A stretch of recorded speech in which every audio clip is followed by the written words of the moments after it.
Hey Sam, are you there? Hi Sam, hi. I'm sorry. I literally thought I was losing my mind for a minute yesterday on my TikTok channel or TikTok platform. I did a video promoting this bracelet right here, this one, and it's a magnetic bracelet with copper and magnets and crystals, and it helps me a lot with my arthritis in my hands. And I was looking everywhere for it, everywhere.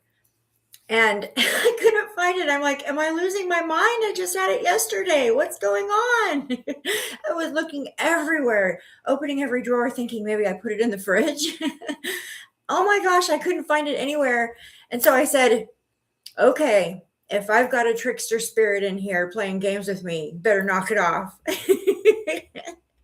It was sitting on, okay, I left my kitchen and I went looking in my room, in my bathroom, looking through all the drawers, trying to like retrace my steps, thinking, what in the heck? Like, am I losing my mind? Right? I go back into the kitchen, sitting on the kitchen counter, right in plain sight. I literally moved everything away from the counter like moments before that to pull my air fryer out and see if it had fallen behind it. So I don't know. Somebody's playing games. But I just said, okay, please, whoever took my bracelet, put it back. I need to wear it. And I came back in the kitchen. Boom, there it was. That's quite often happens to me.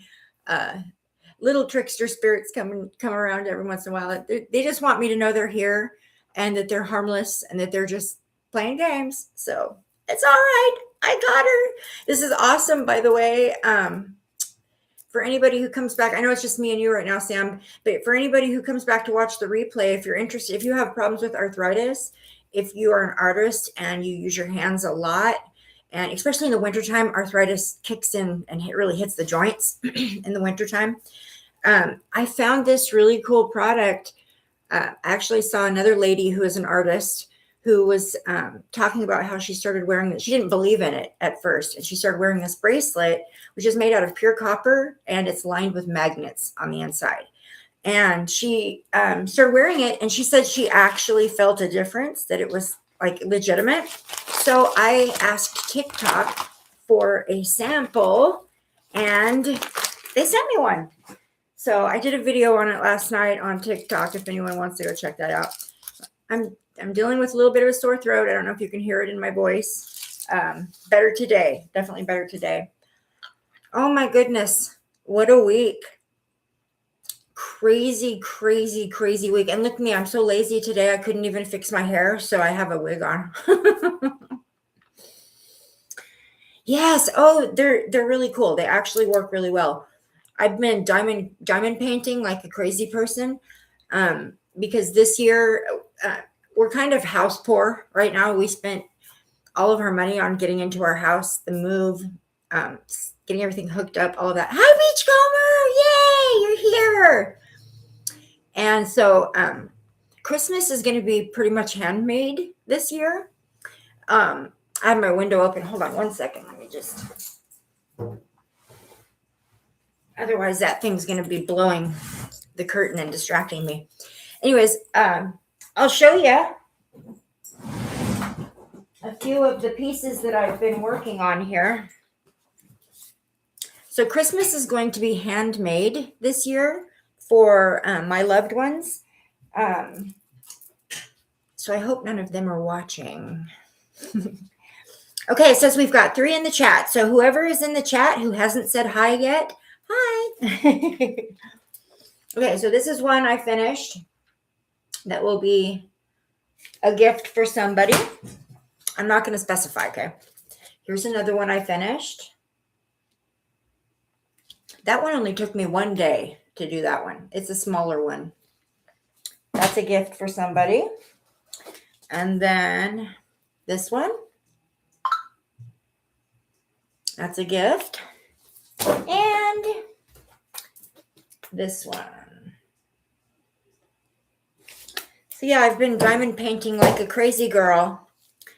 Hi, Beachcomber. Let's see. Belinda. Why were my eyes not working? Belinda, hi. Thank you for joining. So happy you're here. Yay. So I was going to come on and do free readings on Tuesday, remember? And I was also going to do a house tour. And we had the craziest weather here last week, this week. Our entire state flooded out. We had 2 atmospheric rivers pass over us. The first one was on Monday night into Tuesday. And it's literally inches of rain that was just dumped. Now, mind you, Washington State, we're very used to the wet weather. It rains here a lot. And anybody who lives in Washington State knows this. It's just a wet state. And that's why it's so beautiful and green and lush with vegetation. And so everyone kind of, I think most of the nation kind of like poo-pooed it away. Like, oh, whatever, it's rain in Washington. It's normal, right? This was not normal rain at all. This was torrential downfalls. The atmospheric river, we had the second one come through Wednesday into Thursday. Now, the atmospheric river is literally a river in the sky. And they were forming up over the mountains. It's kind of weird, you guys. Intuitively, I feel like they were manufactured. You know what I mean? Like modified to happen. But it dumped so much water on the state that we ended up, well, it went up to the mountains and, everything rolls downhill. So it started in the mountains. So we've got Snoqualmie Pass, which has the Snoqualmie Falls. Washington's kind of known for that. The falls have flooded so bad and they were so aggressive and raging so hard like we've never seen before. We have multiple cities were evacuated. They're still evacuated. The rain stopped on Friday evening and the waters, they're starting to recede, but so much damage was done. So many of our fellow Washingtonians are homeless now. You see this kind of thing on social media happening in other places. And we're always sorry for those people. And we always feel for them and send them good vibes and good energy. But you just don't understand until it happens to your community how devastating the impact of the floods can be. We had to be away from our home for a few days and we lost our power for a few days. It went off and they fixed it and then it went back off again. I got a hair in the corner of my eye. It's bugging me. Anyways, oh my goodness, you guys, it was terrible. I'm glad that that's over. It's weird though, because these rivers were up over the mountains. Us being by the ocean and me living across the street from a river, you would think that we would have gotten it bad here. We also had an earthquake happen, a 5-point-something earthquake happen out in the ocean. So I was really worried about a tsunami happening. If there was to be a tsunami in this area, like off of our coastline, we would definitely be affected by that because that water would be pushed up through the river, which is across the street from our house. So I'm always keeping my eyes and ears open for I actually downloaded an app that tells me whenever there's an earthquake, where it's at, how bad it is, what can be expected as an outcome. Just keeping my eyes and ears open for that. Yes, I was dreaming of that. Absolutely. I was just talking to Natalie about that, Sam. I was just telling Natalie, because I actually contacted Natalie and I said, hey, can you do a reading for me? Please tell me my house is going to be okay. Can you do a reading for me? I kept thinking in the back of my mind, okay, the reason I haven't gotten around to doing a house tour yet, maybe that was spirit telling me not to do it because we weren't going to be here for long. But that was just worry, my worry. Fortunately, our area was not as affected as badly as many of the others. But we do live across the river, across a big bridge, across the river from the main city. So we were unable, they did shut the bridge down for a short period of time and we were unable to go across it. So that happened. But we also have a levee, a giant levee and a big dike that separates our street from the river. And it's about 12 feet high. So intuitively, I felt like our house was going to be okay. And that's what I was telling Natalie. I said, I know I had these dreams of tsunamis last year. it doesn't feel like it's tied to the here and now for me right now, but can you do a reading for me? I get too emotionally connected to the situation, and I don't always feel like my readings for myself are entirely accurate. So she did one for me, and it was spot on, as always. Our house is okay. We also have a very high foundation because we do live across from a river and minutes from the ocean. Our house is up on a really high foundation. So there's that too. But yes, I dreamt about the tsunamis. Yes, it was pretty scary. So I was kind of waiting for a few more people to pop in. I see we've got 4 in the chat now. Say hello, whoever you are. Say hello. Oh, now we got 5. Hey, everybody. We are exploring the 5, 6, and 7 of cups today. And please bear with me. I'm kind of fighting off a little bit of a cold, so my voice is a little funky. Let me get my notes up here. The crystals today that are associated with 5, 6, and 7. There's many of them, but I just picked one for each card.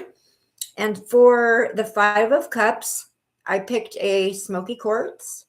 This one's not real smoky, but this is a smoke. And I just want to make sure I'm showing pieces that are for sale in my shop. So this is a freeform Smokey Quartz that's available in the shop. And for the 6 of Cups, this is a rose quartz mushy house. It's like a little mushroom house. I know my camera doesn't do it much justice, but it has some really cute detail. A little door right here and a window. So this is a rose quartz mushy. That's available in the shop. And Labradorite. Labradorite. I don't know if I say it right, but this one's also available in the shop. This one's got some really nice flash. So for the 7, we've got Labradorite. I went ahead and brought a few pieces to brag on from my own personal collection as well. So I've got this one as a Smokey Quartz. Again, not real smoky, but it is considered a Smokey Quartz. This one's really cool. It's got some flash in it right there. So that one sits in my private collection. This is my rose quartz chakra wand. This is clear quartz on the top. But this was a gift to me from my son who has transitioned. I think 2 years before, two birthdays ago, he got me this beautiful rose quartz wand. And this, just about dropped it. This is a new addition to my collection. This is a Labradorite skull. Can you see that flash right there? Isn't that pretty? I love the flash on this one. So I went ahead and ordered this from a small crystal shop on TikTok. We got to support our friends. So that's the crystals for the cards. And I'm going to talk about them a little bit, starting with the Smokey Quartz. This is the ultimate grounding stone and protection stone. As I'm going to read my notes here. So Smokey Quartz ranges in colors from translucent pale gray, which is about what this one is, to rich coffee brown hues, often with a grounding, smoky transparency. This crystal transforms dense energy into calm clarity, grounding your spirit and helping you emotionally release with strength and grace. So Smokey Quartz is the alchemist of the crystal realm, they say, turning heavy vibes, so like when you're stressed or fearful or overwhelmed, into grounded clarity with like an earthy feel. This one has a very earthy feel to it. And it also has like a touch of like the magic feel, the mystic type energy. If you have issues with being afraid of the dark, this is a good one to work with. Put it next to your bed or wherever you're physically at. If you're sitting in the dark and you have fear of being in the dark, this is a good one to work with that. And this one also helps with inner child healing or dealing with like hidden traumas or traumas that you're not trying to face or heal. This one helps with that one. That helps you to release those things. It also helps you to rewrite old narratives. So say you're stuck in a specific belief system, or you've been programmed as a child to believe, like say, we'll just take the example as like hell. Okay. A lot of the religious people teach that if you don't do this and you don't do that, or if you do this and you're going straight to hell, and you're just going to burn there forever. This is an old way of thinking, and so this helps to kind of rewrite or release those programmed thoughts and programmed beliefs, and kind of give you a new clarity on that. So I wrote on here, this is like an anchor. It anchors your energy as well. So like if you're doing channeling, if you're doing dream work, if you're doing astral projection, anything where you're leaving the physical body, this one's really, really important to have near you. It kind of helps anchor you in so you don't go out there and get lost. And it's really good to have in your sacred space. So this is, I call this one your daily dose of let that shit go. So for emotional healing, it helps dissolve emotional heaviness, depression, and anxiety, clears self-doubt, fear, and negative attachments from the emotional body. For physical healing, supports detox at both energetic and physical levels, known to aid in pain relief, and it's especially relates to releasing stress and tension. For spiritual healing, this absorbs and transmutes negative or stagnant energies, anchors spiritual insights into daily life. No floaty vibes here. This is definitely an anchoring vibe here. Real alignment feeling. It also offers psychic protection. Remember, I was saying if you're going outside of your body, if you're channeling, if you're lending your energy to astral projection, any of that kind of stuff, it helps to protect you while you're in that state and while you're doing any kind of energy work. And this one, if you're out there working on your shadow work, if you're facing and focusing, excuse me, on working through your shadows, this is a must-have for shadow work. This one, it strongly works for the root chakra, also for the solar plexus, and I like to say that this one kind of clears like the energetic debris. So like we go out into the world and we pick up this energy from this store or this energy from this person, or you're in traffic and you get stressed out. Now you have some of that energy on you. This is really good for clearing that out. I call that psychic debris. And it's really good for clearing that out. Smokey Quartz reminds you that you can hold on to both light and shadow. You don't have to be unshakable. You just have to stay. It teaches you how to root deeply, release lovingly, and rise again from the ashes.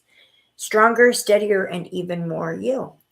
So Smokey Quartz, really, really important in crystal healing. All right, next, for the Six of Cups, we've got Rose Quartz. So I got this cute little mushy house here. Rose Quartz, I call it the tender heart. It is Rose Quartz is the blush of sunrise, the tender exhale, the love letter your soul has always needed. With its soft pink glow and soothing vibration, this stone gently dissolves the walls around your heart, not with force, but with the fierce kindness of unconditional love. This is the universal stone for unconditional love. It is the ultimate companion for healing heartbreak, nurturing self-compassion, and calling in love that sees you as a whole. Sorry. Okay. So emotionally, when you're healing with Rose Quartz, emotional healing, it eases grief, heartbreak, and emotional wounds with gentleness, encourages self-love, forgiveness, and acceptance of your whole self, softens fear and resentment, especially in the context of relationships. Uh-oh. What I got going on here? Okay. So yeah, this is the stone that you work with the most if you're dealing with rocky relationships, if you're trying to pull in love into your life, if you're working, say, with your twin flame or your soulmate, this is a good one to use during that. For physical healing, it supports heart health, circulation, and overall vitality, calms the nervous system, helps with sleep and stress and tension, and it's known for harmonizing hormones. So it regulates, known for regulating your hormones and supporting a emotional plus a physical balance. So you're not acting all happy when deep down inside you're sad or angry. It helps to kind of bring those things into alignment. Spiritual healing, it enhances the frequency of love in your aura and the sacred space. So everyone should have a piece of this. And if you have a partner, put a piece of this in your bedroom. If you have an altar or a sacred space, always, always add a rose quartz. This is the universal stone of unconditional love. It works with the heart chakras, opens and clears and nurtures the heart center, connects to higher self with love, and with earthly compassion as well. This one also bridges the spirit side of ourself with the flesh of ourself. So rose quartz, it doesn't just heal, it holds. It teaches you to learn into softness without losing strength, to give love without depletion, and to hold yourself like someone you deeply cherish. Healing isn't always loud. Sometimes it's a whisper in pink that says, you're already enough. Please forgive my voice, you guys. Let me sip this little. Thank you. Okay, so there's our rose quartz, one of the most popular stones out there. I think pretty much everybody has a rose quartz. And last but not least, for card number 7 of cups, we've got Labradorite. I'm showing you the card. Labradorite. This one is available in the shop. It's got some really pretty flash. So this is the aura whisperer. So when you're working with cleansing the aura, this is also the stone of intuition. Labradorite shimmers like a storm cloud caught in a dance with the northern lights. Flashes of blue, green, and gold ripple beneath its gray, smoky surface. This stone awakens your intuition, protects your energies, and whispers cosmic truths when you're ready to hear them. If you're doing any kind of meditation where you're seeking higher knowledge, where you are trying to investigate like past lives, if you're trying to find clarity in your purpose and your walk, this is really good for that. It really does, excuse me, it really does facilitate a connection through the intuition. It's one of the magic stones. It's also one of the magic stones. So manifestation, this is a good one to work with manifestation. It's transformative, and it also helps with psychic activation. So like if you're trying to say, open your clairs, which a lot of people are doing right now. If you're trying to say, practice, and that's important when you're working with your own abilities to use them.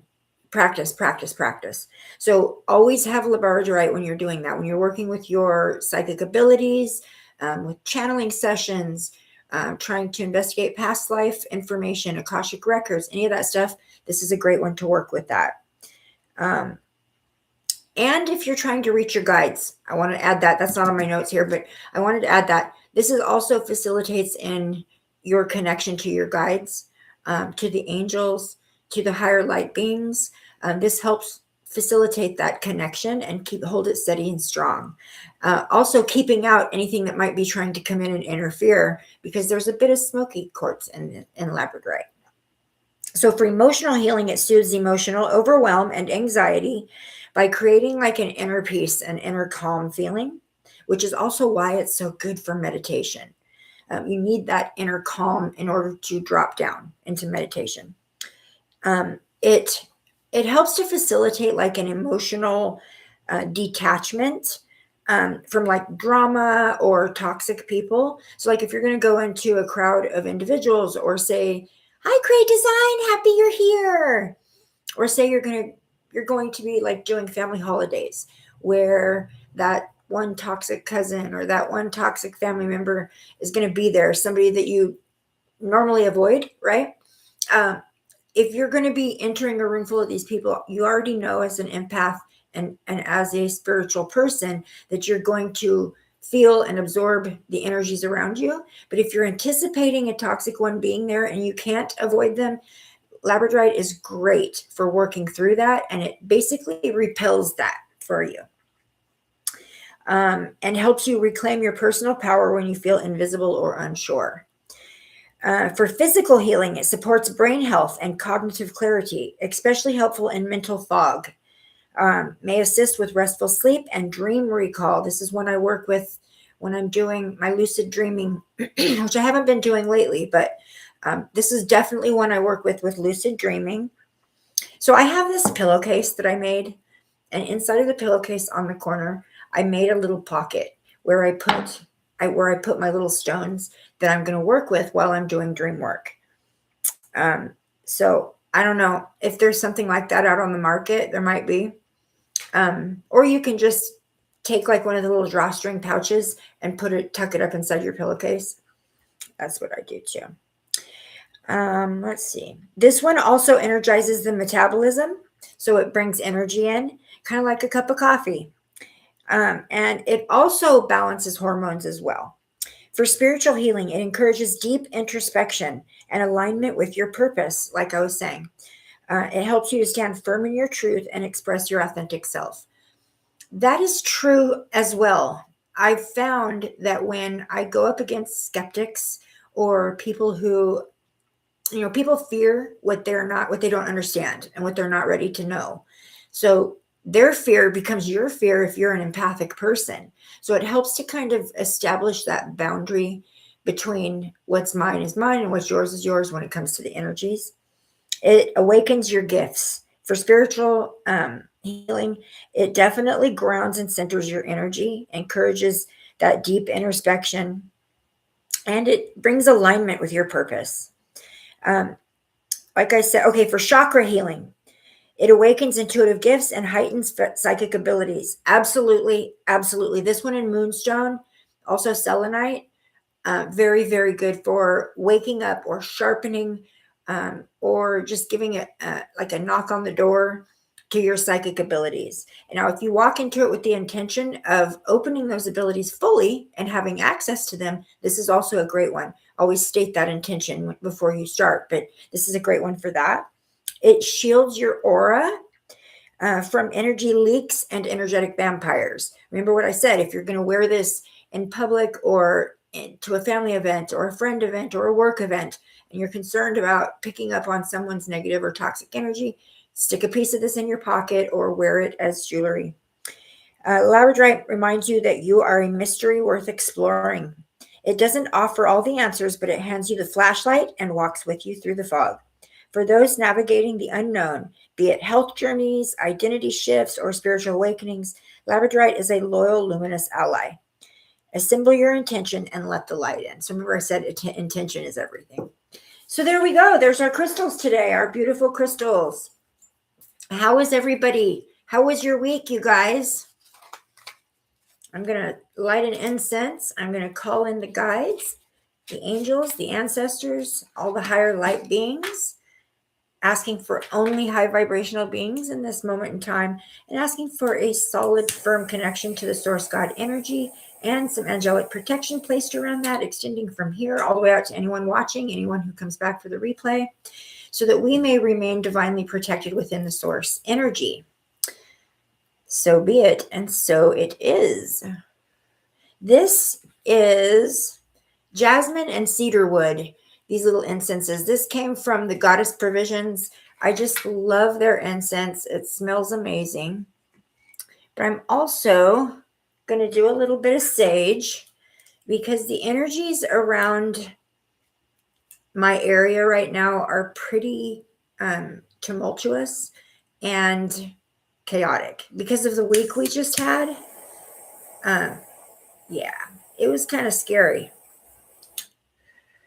So again, extending this protection out to anyone else who experienced the floods here in Washington or who sat in another part of the world watching us experience the floods and worrying and stressing out for us, asking for that release. You're sad, create, design. Why are you sad, my friend? Why are you sad, honey? Please share. We're here for you.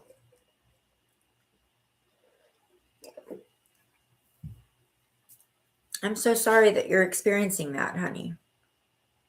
It's intuitively, I'm picking up on it being the holidays. And that's okay. You just said everyone leaves me. Okay. Oh my gosh. I feel the same way. I completely resonate with that. Being somebody who ultimately speaks the truth and brings people's shadows to the light. I'm kind of like a human lie detector. So a lot of times I'll call people out on their dishonesty. Being a weirdo, different than the norm. The fact that I can see spirits and also demons, and I will call that out when it happens. People run. People don't like to hear the truth. And people don't like a genuine individual. They want you to placate them. They want you to lie to them, to hold them secure in their insecurities. And it's hard. It's hard when you're a genuine, real person.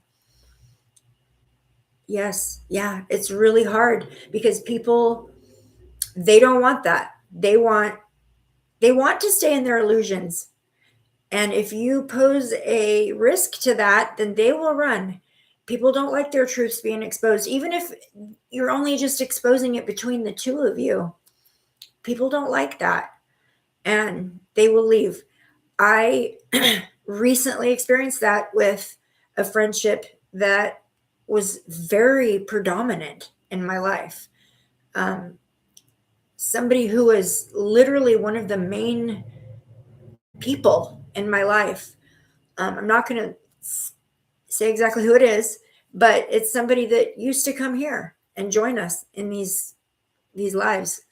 And there was a situation that took place where there was some dishonesty that happened, and some actions were being made that I did not feel aligned with my pathway, or hers for that matter, but I can't tell her how to live her life. All I can do is respond accordingly and say, hey, what you're doing is not right for you and it makes me uncomfortable. If you want to continue to do that, then you're going to have to do that without me. And yeah, so basically, I felt I was being used. I felt I was being taken for granted. I know there was a lot of lies and drama that were being brought to my plate on a daily basis. I tried very hard to express, this is what's going on. This is how it makes me feel. This is unacceptable. Here's my boundaries. And yeah, they're gone. So, it is what it is. And I do believe that the universe does cycle the things that are no longer in alignment with us out of our lives if our intention is to raise our vibration and to follow our purpose and our goal. I myself personally will not compromise for another human being. I've got to keep my energy safe and my home safe and the people I love safe. So if I feel like something is threatening that, then I will put up my boundaries. I'll stop that from happening. And so yes, people run. People leave, they run, they can't handle when you change, they can't handle and I'm picking up on the holidays just being really, really difficult for you. Like it's more, you just feel it stronger right now during the holidays when the absence of certain individuals, you really feel it strongly during the holidays. And it does feel like there's somebody that intuitively, it feels like there's somebody that recently either left your life or you have disconnected with them in some way, shape, or form. And I do pick up on a loneliness happening for you. So I'm very sorry for that, honey. Know that you're never alone. Okay. I'm being told to remind you that you have guides and angels and loved ones around you. And although you may not be able to see them with your eyes, they are there. You have a big support system actually in spirit. Really big support system. So I don't know if you've had a lot of loved ones pass over, but it does feel like there's a large angelic presence around you as well. I'm seeing a big support system, like now more than ever for some reason. So I don't know if you're going through something, if you had a loss or something, but now more than ever, as you're dealing with some really heavy, deep emotional type energy, they're trying to keep you from going into a state of depression. And they're very present in your life. You're being visited in your sleep state. You need to start before you go to bed at night. This is important. Okay. Because they're circling it. So before you go to bed at night, you need to state your intentions that you would like to remember your dreams. You would like to have recall in your waking state for whatever lessons or guidance or truths that are being revealed to you in your sleep state, because I feel like in your sleep state you're getting downloads and you're getting universal knowledge that you're kind of losing when you wake back up again. So I would suggest that you start journaling your dreams. The more you do that, the more you'll remember. I suggest that you state intentions before you go to bed. I also suggest that you release the negative energies before you go to bed. Don't take those to bed with you. So you're going to do an energy clearing, maybe a quick chakra clearing type meditation. There's tons of them on YouTube. Little guided meditations to help you release negative or toxic energy. I highly suggest that you do this before you go to sleep. It feels like you're taking a lot of this pain, sadness, loneliness. The low vibrational stuff is kind of going to bed with you at night. This is making it hard for your guides and your spirit allies to bring you the things you need to get in your sleep state. Definitely clear your energy before you go to bed and state your intentions. Do you want to retain and recall in your waking state whatever you are receiving in your sleep state? And know that there may be a little bit of a rocky road ahead for you. There's some stuff you need to work through. There's definitely some shadow work that needs to take place, and maybe that you're a little bit resistant. Okay, let me check into the chat real quickly. Yes, thank you, Sam. We are sending you so much love and high vibration, Cree. You miss your dad. Oh, okay. I feel like your dad probably comes to visit you in your sleep state. You may not be able to remember these things because you're taking your sadness to bed with you. If you want to get direct contact with your dad and you want to remember it when you wake up, set that intention. Ask for that and set that intention. And you say your mom is old and needs a lot of help. Yeah, okay. So you need that support system. Really, I think that's why you have such a heavy presence of angelic energy right now, and a huge support system is. I think they're trying to support you from the other side while you're here supporting your mom. This is heavy for you and stressful. I feel it's really stressful, and there's a little bit of like a fear, underlying fear of losing her, of what it's going to be like when she's gone as well.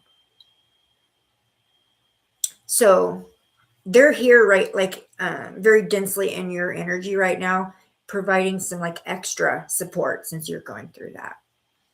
So, and know that you're never alone. So even in a room full of people, I will full on start talking to my guides. Bring me clarity on this situation. Help me find my stinking bracelet. Like, make it a practice and get comfortable with speaking out loud to your guides, to the angels, to Jesus, your higher self, because it feels more like they're with you. It gives them more of a tangible feeling that they're with you when you normalize speaking out loud to them.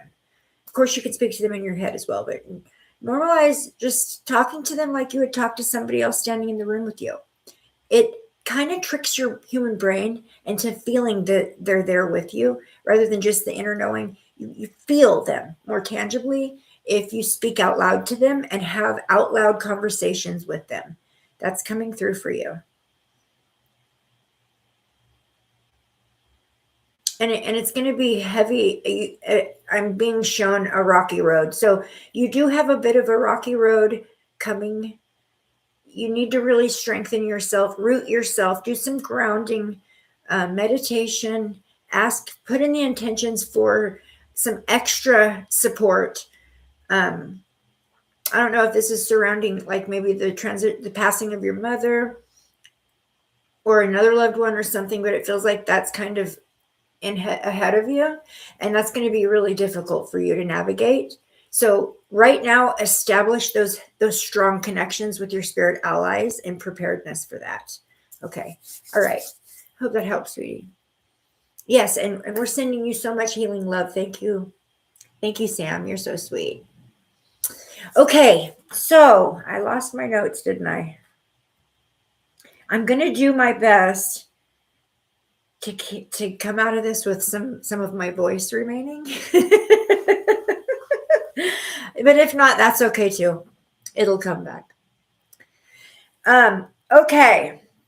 The 5, 6, and 7 of cups. So my glasses are a little bit tight and they hurt. Cups is the element of water. This is the emotional. Oh, Jenny's going to be joining us here in a minute. The emotional realm, intuition, memory, and the subconscious. So today we're going to continue our journey. I've got the learning deck here with the 5, 6, and 7 of cups. This rules our emotional world, our intuition, our inner child, and our spiritual sensitivity. Even though cups are traditionally a water element,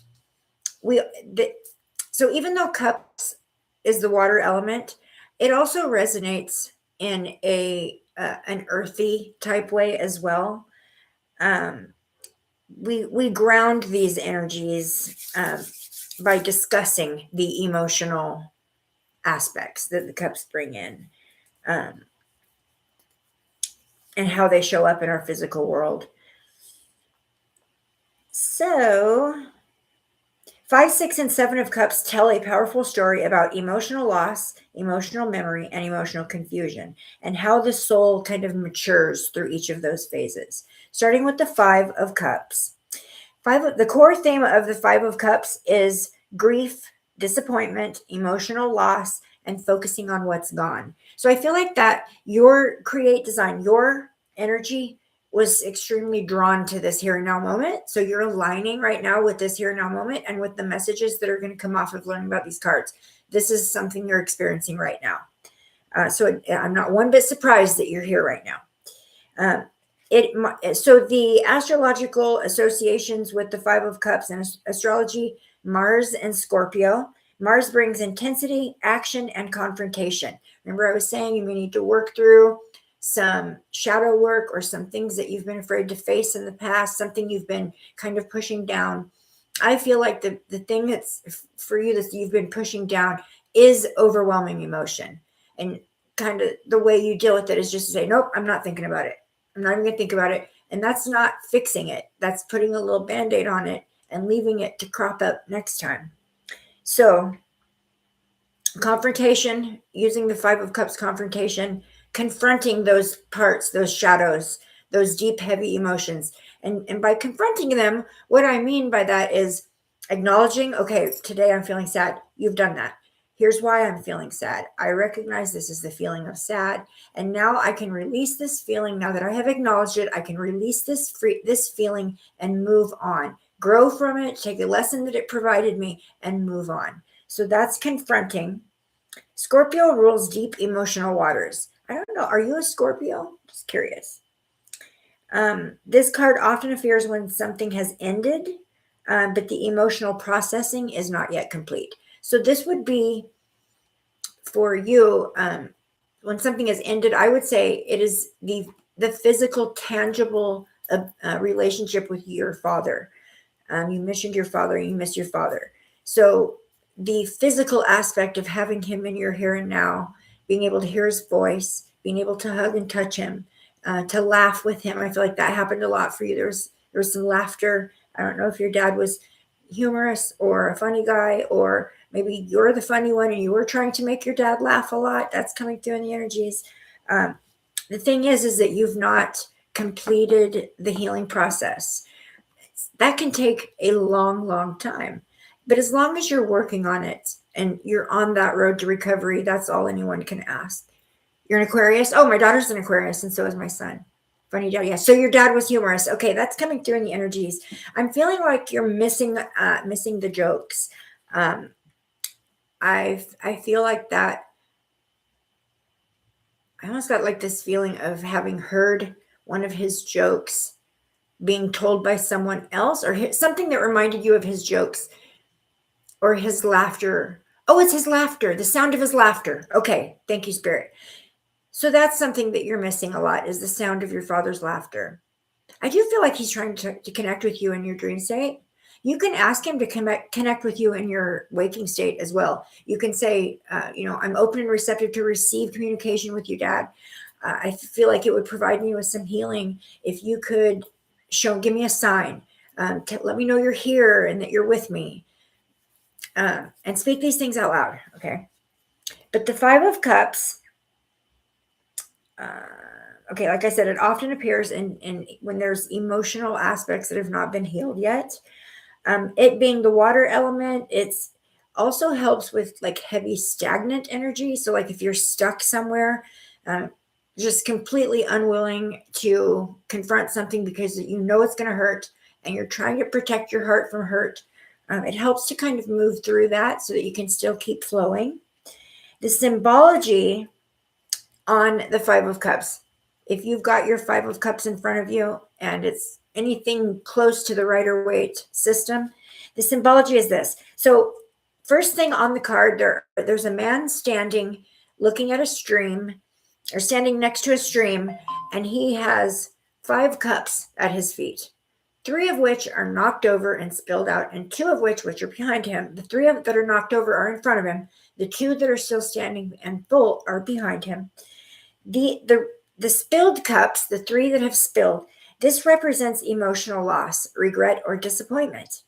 The 2 cups behind him that is still standing, this is hope, emotional support, and blessings that are still available to you. So you notice that the figure is facing away in the picture. This is an inability or an unwillingness to see what remains. This is also like avoidance as well. And the river that flows next to him there, you can kind of see that. Oops, wrong side. Kind of see that right there. The river is emotions moving forward. Whether you choose for it to or not, emotions are going to move forward. They're either going to move into a light, happy place, a high vibrational place, or they're going to move into a low vibrational, dark place. But they're going to move. You want to direct them in a healing direction. I always want to do that. And the bridge that you see in the distance, which it's really hard to see on this card because it's so tiny, but it's right there. The bridge in the distance is the path forward. And the bridge always comes in with the energy of this is possible. Here's your bridge. Here's your way across. Here is from this point to this point. Here is your bridge. So bridges always do teach that. So overall, the Five of Cups is a card that teaches us that, number one, grief is real, but so is recovery. 5 is forward movement. And what we focus on determines our emotional reality. So like I was saying, emotions are going to go, they're going to flow, either in a good place or a bad place. That's just the way it works in the universe. Everything flows. It's up to you to decide which direction that they're going to flow into. If you can recognize that there's some shadows you need to work through, that's actually flowing in a healing state. You might feel like you're flowing into a dark energy or into a depressive state, or a sadness may feel like you're directing into a low vibration, but it's not, because it's a healing. If you are flowing into sadness because you have this memory or that memory or this disappointment or this, missing this person, even though you feel like you're flowing into a negative place, it may be a little bit negative for a minute, but the whole point is the flow. And the fact that allowing yourself to go in and feel those emotions as deeply as you can, acknowledging them and then releasing them, that is a healing flow. It's actually healing and putting you in the right direction. So there's our 5. It is Cancer, Scorpio, Pisces, water element. And the core themes are acceptance, loss, sorrow, moving on, finding peace, personal setbacks, self-forgiveness, and bereavement. Very, very connected to you today. That resonates for you. Hold on one second.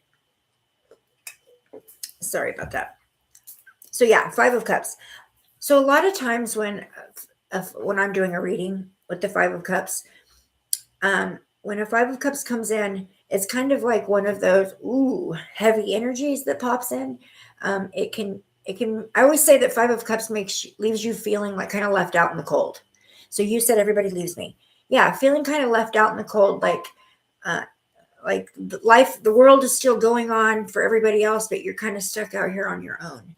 So that's the energy of Five of Cups.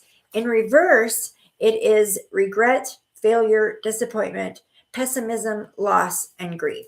So in reverse, it's pretty similar to what it is in the upright position. Five of Cups is a heavy energy to get in a reading, but it's also movement, which movement is vital. It's just the direction that the movement is taking that's in your hands. All right. So the Five of Cups reminds us that grief is not weakness. It's an initiation, right? It's an initiation to heal in the right direction. And staying stuck in grief is a choice the soul eventually must release. So when you acknowledge, I'm having a day, I'm having a sad day, I'm having a sad week, I'm having an emotional overload. Or, say, I'm so angry, somebody did this, or I just got this really high bill and I don't know how I'm going to pay it. And so now I'm stressed and angry.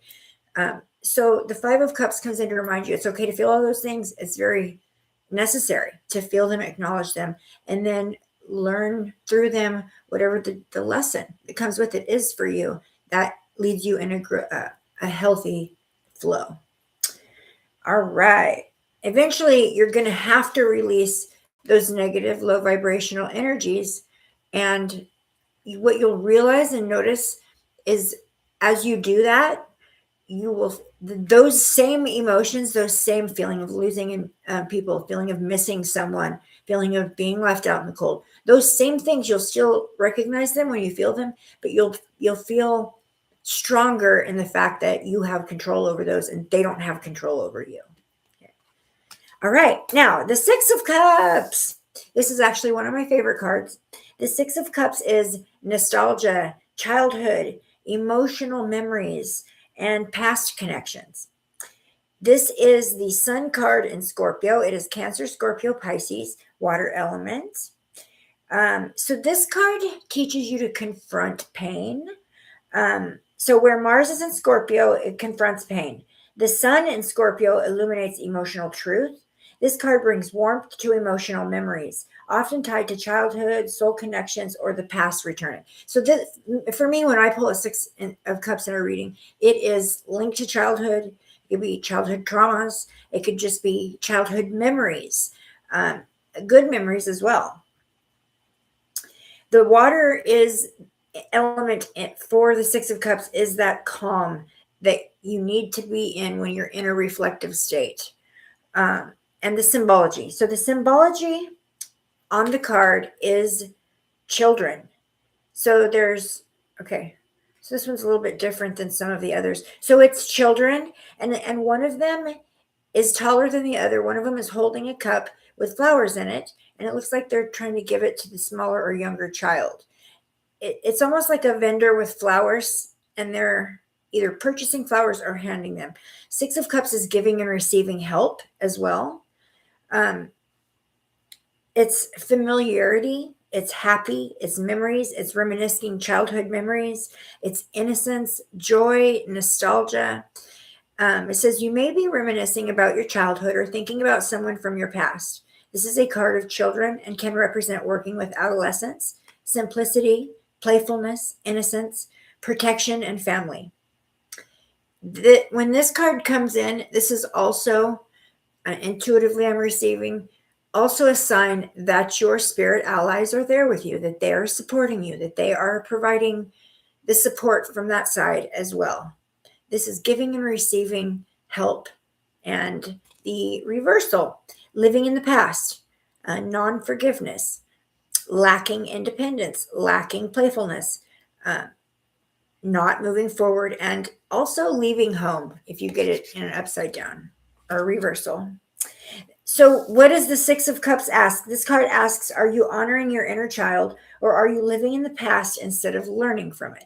So there's a difference between going back and trying to heal childhood traumas and sitting and reminiscing through the memory banks. You know how if you, this is being brought to my attention right now, you know how if you smell something or you see something or you hear something and it reminds you of something from your childhood. You know how you'll get to that memory, and then that memory will lead you to another memory tied to that and that and that, and pretty soon you're like down this river of memories that's way far off from where you started. Now you hold the energies of all those memories all at once. That can be very overwhelming. So I feel like when that happens and you go on like a memory, I don't know, a memory tour, a nostalgic tour, or just looking back on the past, it's easy to get stuck in those dense energies that crop up with each one of those attached memories. So remember, if you can catch yourself at the end of that memory train and release all of the energies that you collected throughout that, and you're not just going to carry those forward with you. Hi, Crystal. Hi. So happy you're here. I know, Crystal, I took like a month off. I had to do I took a month off because we moved. I had to pack up all my stuff, so I just didn't have access to any of it. And then once we got here, I had to unpack and get settled and get my room. Pardon me, I'm fighting a cold. Get my room set up, my storefront set up, and kind of accumulate. What's the word? Oh, the word, I just lost the word. Acclimate. There we go. I had to acclimate. Hi, Judy. To a new environment. It is so different here, Crystal. It is so different here compared to where I was. I was living in Puyallup, which is right near Seattle. It's kind of one of the budding towns that butts up to Seattle. We had like 50,000 in our community, not including Seattle. We had about 50,000 in our community where I was from. We went from that. I moved several hours away, and now I'm literally right on the coast, and I'm just minutes from the ocean. We went from 50,000 to 17. So there's not a lot of people here. It's so different. It's like a totally different world. Because this is kind of set away from like the cities where the work is. This is more like a retirement community. So a lot of the people here are closer in age to us. It's very chill, very mellow. Nobody's in a hurry around here. There's not a lot of shenanigans that take place. I have not heard one siren since we moved in here, which is something we used to hear 24/7 because we lived on a main road in a hospital 2 miles away. So we heard sirens. Plus, we had some high crime happening in that area. So it's so different, but I love it here. We actually had a house built. We did not have a lot of luck finding a place in Washington State. It's expensive, and it's hard to find houses for under $500,000 that fit the criteria that we needed. And we just found out that if we bought a little piece of property and had a house built, we could control how much we spent on it a little better. So we did. And so I live in a brand spanking new house. So I'm not dealing with any residual energies from the past. A little bit of land energy, but it's all good. Live right across the street from the Chehalis River. I don't know if you've seen some of my shorts that I put up where I do little videos of what I get to look at every day, which is the Chehalis River, which flows directly into the ocean. So it is affected by the tides. Thank you. Oh, you're getting your house next year? I can't wait to get my house next year. 2027. Okay, that's your year. That's your year, 2027. That's funny because 2027 is 11, which is balance. So yeah, that's amazing. I haven't seen Mama Bear in a long time. I need to reach out to her outside of YouTube and make sure she's okay. I haven't heard from her in a while. I kind of fell off the radar myself. Hi, Ginger! Yay, you made it! So happy you're here. Yeah, I know. And I fell out of the algorithm. in that month that I was packed up and moving, I fell out of the algorithm because I tried to come on and do a live and like no one showed up. No one. I've missed you too, sweetheart. Oh my goodness. I'm so happy you're here. So I just decided to scrap that live and come back doing my tarot class, and it seemed to help. I was going to come on and do some free live readings on Tuesday, but we had like almost the whole state of Washington flood out on us this week. It's been craziness around here. So yeah, Mama Bear does. I need to reach out to her. We talk outside of YouTube, so I haven't heard from her in a while. I will reach out to her and make sure she's okay. I mean, she was dealing with some family issues the last time that I talked to her, so I don't know how that's going. But she also, if I remember correctly, she had a new addition to her family as well, like I think a new grandchild. So she may be helping her out with that and something like that. It's 16 degrees there today. What? Let me see how hot it is here. Let me see. 16. It's 54 here. Yeah, it's 54 here, which is pretty warm actually for us during this time of year. Actually pretty warm. All right, let me get back to my. Okay. So, finishing up on the 6 of Cups. So, we're going to look at the symbology on the card. The elemental energy of the 6 of Cups, first of all, the elemental energy is water, and that is the emotions.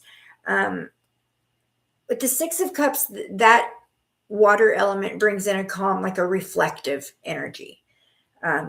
It's like a mirror to the past as well, bringing in still reflective and like tender emotional moments helps you through that. So the symbology on the card, the children, this represents innocence, inner child, and like a pure, raw emotional expression. Like how if a child is angry, they'll say, I'm mad. Or if they're sad, they'll say, I'm sad because, if they're excited, they'll squeal with glee. Childhood emotions are raw and real. They don't pretend unless they've been programmed to. They don't pretend. What you see is what you get with a child. And I love that.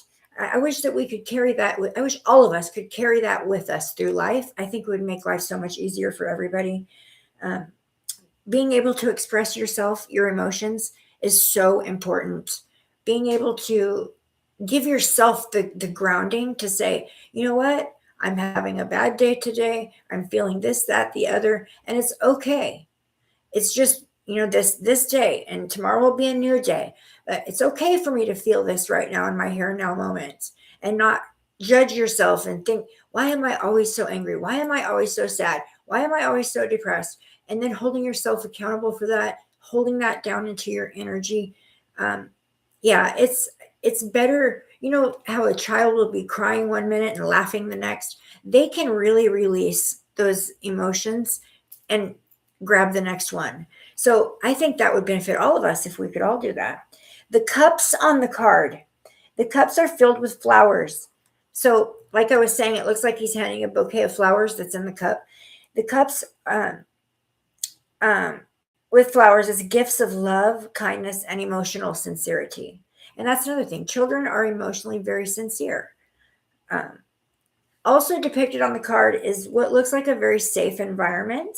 This is representing emotional security and familiarity. The exchange that I speak of with the symbology where the one child is giving the cup to the other child, this is the giving and the receiving of love being reciprocal and being free. Love is free. You should never have to pay for it. This card asks you, are you honoring your inner child, or are you living in the past instead of learning from the past? The 6 of Cups can represent beautiful soul memories, but it can also warn against romanticizing with the past and forgetting to grow. This resonates for me in the fact that I will start missing past relationships, individuals that are no longer in my present moment, they're just not serving my highest good. They're not aligning with me. And although I still have love for those individuals, I still care about them. I still pray for them. They just don't align in my physical or my here and now. This one really reminds me that going down those paths of memories can really wear on you, on your emotions, can really be very heavy. So you've got to remember to release that when you're done strolling through memory lane. Also, don't judge yourself on past mistakes, things you did in the past. Don't hold yourself accountable for those things that you're not experiencing anymore. So a lot of times when I get the Six of Cups, I will say, oh, you're holding on to a childhood memory or a childhood emotion that needs to be recognized and released. That comes through with the Six of Cups intuitively a lot. All right. Yeah, sometimes we, with full intentions of going in and healing inner demons or finding your inner child and bringing them back out to the forefront, we can have all the intention in the world of doing that, but we end up getting stuck in the, like, I was doing so good this year. What happened? Why was I doing so good then, but I'm not now? And getting stuck in that, looking down upon yourself, feeling like maybe you've backtracked, or now you're doing terrible, but you were doing good. And what happened there? You take 2 steps forward, 3 steps back. That's coming through. We can't hold on to that energy, because there was a lesson that was provided in when the times were great, you received, and there's, even if the times aren't great right now, there's a lesson in it for you. So it is for your benefit, even if it feels heavy, even if it feels like you've kind of went backwards. You haven't. You're still flowing. There's a lesson for you here. There's something that you need to learn. So don't look at your past and judge yourself and think, man, I was so good back then. A lot of times I'll hear women say, I used to be beautiful. I used to be gorgeous when I was younger. I used to look like this. I used to look like that. I used to be. Don't do that. Okay, don't do that. Instead, say, this is what I looked like back then. Look how beautiful I was back then. And look how beautiful I am now. Just don't hold yourself accountable for something you don't feel like you're living up to from your past. Let go of that way of thinking. So, core theme of the Six of Cups: illusions, choices, emotional confusion, fantasy versus reality. Cancer, Scorpio, Pisces, water element. Familiarity, happy memories, reminiscing, childhood memories, innocence, joy, and nostalgia. All right. Now we're on to the 7. I'm going to do a collective read. I have some decks here, and because I wasn't able to come and do the free readings on Tuesday, I've cut out a big chunk of time. So if you all want to stick around after the class, I have a couple of options. I've got my crystal harp here, if you guys want to hear some of that. I think that would be beneficial for you, Create Design, because I feel like I could help you kind of pull into your heart state with that, the vibration, the frequency of the crystal harp. It's 432 hertz. I also have a few decks sitting here that I was intuitively led to, and I'm going to do some quick card pulls for anyone who wants it after this class, because the working through the suits goes pretty quickly. The major arcana each class needed to have just one card, but I think, working through the suits goes pretty quickly. So with the 7 of Cups, we've got Cancer, Scorpio, Pisces, again, water element. The 7, the core theme of the 7, wait, where did my 7 go? Here we go. The core theme of the 7 of Cups is illusions, choices, emotional confusion, and fantasy versus reality. I think I read that for the wrong card. Yeah, I did. So Venus and Scorpio, the 7 of Cups. Venus rules love, desire, and attraction. In Scorpio, these desires become intense, obsessive, or hidden. The card warns of emotional temptation and illusion, wanting something without understanding the cost. So when the 7 of Cups comes in, this is options. For me, this is like having so many options in front of you, and choosing wisely is the whole point. So you have access to all these things. You have a choice that you have to make, though. What's going to happen if you choose this thing? as opposed to what's going to happen if you choose this option. So choosing wisely comes in with the Seven of Cups a lot. Understanding that if I choose to take this action or, option, if I choose, what ultimately is going to be the cost? Like, what will be the outcome? And looking forward. So that when Seven of Cups comes in, I always say, hey, you've got some options in front of you. You have some choices to make. Make sure and do the pros and cons list for each one of those decisions before you ultimately make your decision. That's something I'll say to somebody in a reading. Hold on one second. All right. So the water, the Seven of Cups is water in the form of fog or mist. This is the emotional energy that clouds perception. Feelings that override logic, and intuition can be distorted by your desire. So with all those options in front of you, if you don't use your intuition, it's easy in this energy to kind of overlook your intuition and be like overwhelmed by the different options and trying to figure out which one you connect with the most, what choice you need to make, which option you need to take. Sometimes with the Seven of Cups energy, it could be kind of like that immediate gratification energy. Like, I want my cake and eat it too. I want what I want and I want it now. And so you're willing to go take an option or make a choice that may not serve your highest. It may make you happy in the moment, but it may not serve your highest good in the long run. So making sure that you're really putting that to thought is really important. The symbology on the seven. So the first thing you see is that there are 7 floating cups. This is multiple choices or distractions. It also could be distractions. Having a lot of options in front of you can be very distracting. And that's where your intuition comes in. The clouds on the card, this is confusion, also illusion. The snake, so there's also inside each one of these cups is a different little picture. So the snake is deception or temptation, being tempted to make that decision for immediate gratification, to immediately satisfy a want or a desire without thinking about the outcome or what it might lead you into. The dragon is power, or it could be danger. The jewels that come out of one of the cups, this is like a material desire, a desire to have more material objects. Sorry, my cat just opened my door. And the veiled figure, usually the Seven of Cups, they have their back to you and there's not a lot of detail. The veiled figure, this is the unknown or something hidden from you. The Seven of Cups tells us that not everything that looks magical is meant for you. The Seven of Cups asks us to slow down, ground ourselves, and ask, is this a soul-aligned choice or an emotional escapism? So yeah, the Seven of Cups comes in at telling you to weigh out those options, weigh out the pros and cons, and make your decision ultimately on what the outcome in the future could be, what this will flow and lead into with the Seven of Cups.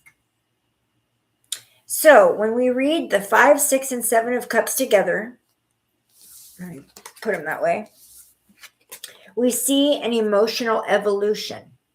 The 5 of Cups teaches us about loss. The 6 of Cups teaches us about memories. And the 7 of Cups teaches us about discernment. This is the soul learning how to feel deeply without becoming lost in the emotion.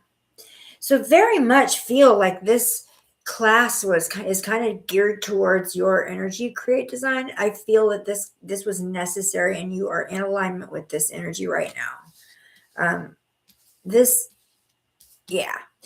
Your guides, your spirit allies, they knew that you needed to hear these things today. And so they made sure that you got the notification.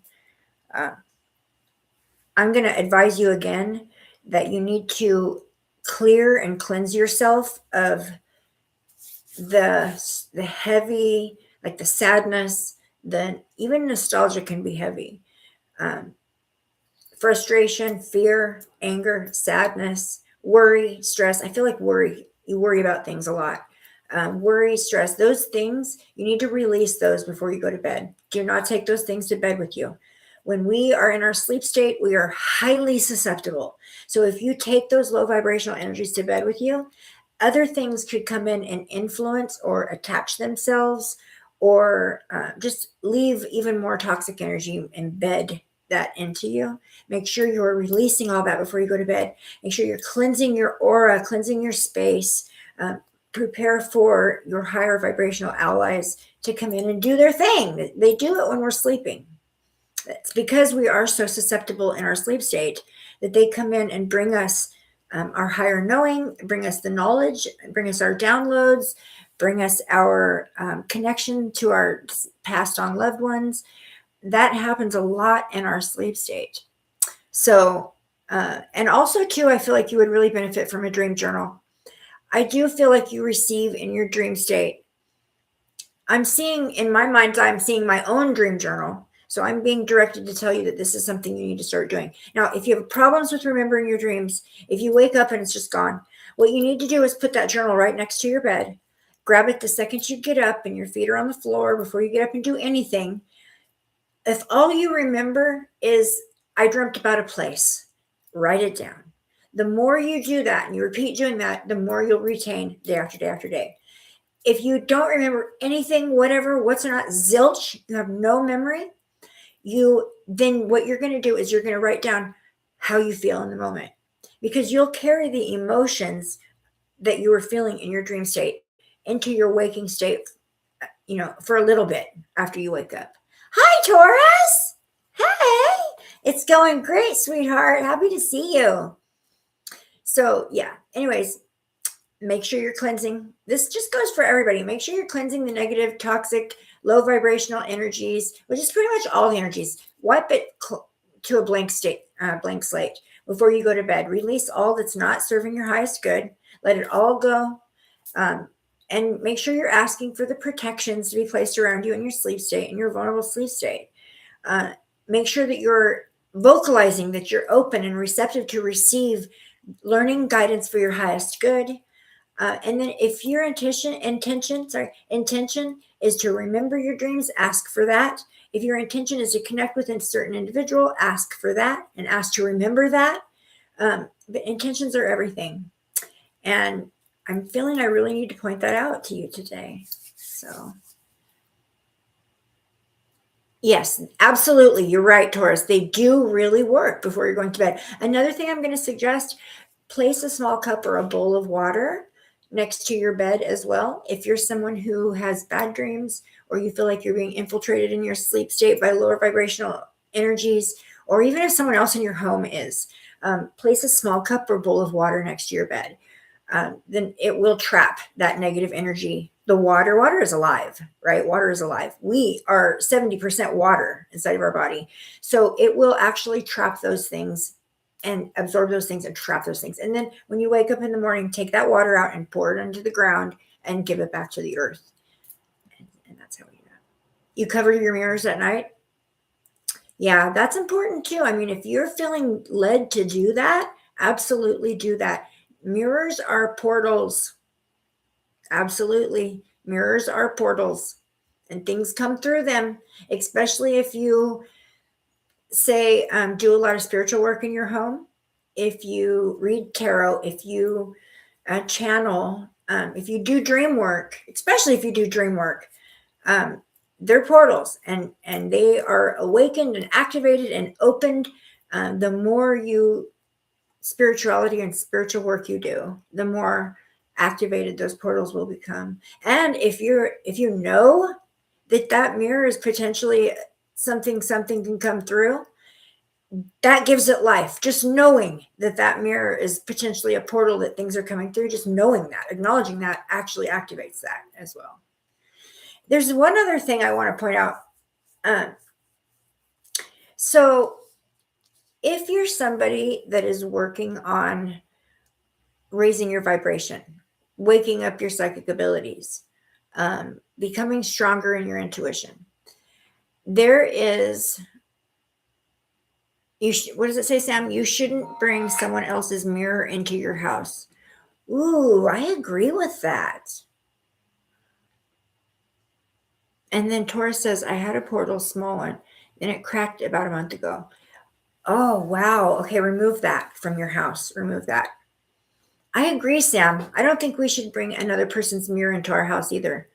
Absolutely not. That's an open doorway to whatever was traveling through it. And you don't know your mirror cracked. Yeah, I would remove that. Actually, I would bury that in the earth if it's not too big. I would definitely bury that underground rather than just tossing it in the garbage. You bury it, it neutralizes and is no longer capable. Even a cracked mirror could still be a portal, but if you bury it under the earth, it closes it. So then, it's no longer a doorway. Anyways, what I was saying is, if you're somebody who's trying to wake up your psychic abilities, which right now it's so important that we all do, we all have these abilities. Okay, it's just some of us are born by choice without access to them until a lot of times we'll plan that access out. Say, I want to live for about 50 years before I have access to this intuition or this ability or that ability. I want my abilities to wake up at this point in life. I want to accomplish this, which will lead to this ability waking up. Those are all things that are in our pre-existence contract, our soul contract. So everybody potentially can tap into their psychic abilities, can tap into their intuitive abilities, empathic abilities. The clairs, all the clairs, everyone can do it. No one is better or more psychic than another. You just have more connection, or not connection, more access. So like for me, I was reading people when I was 3 and 4 and 5 years old. I just didn't know that's what I was doing at the time. I chose to come into this time frame, this timeline, with access at a young age to my abilities. Why? Because I'm here for a very specific reason that is happening in this here and now moment, during the planetary shift, during the split. This is a very important timeline, and my purpose was not to come here and figure out who I was during this lifetime. My purpose is not to come here and follow my free will wherever it's going to take me until it took me to where I needed to be. That's not what the purpose was this time. I was not here to figure anything out about myself.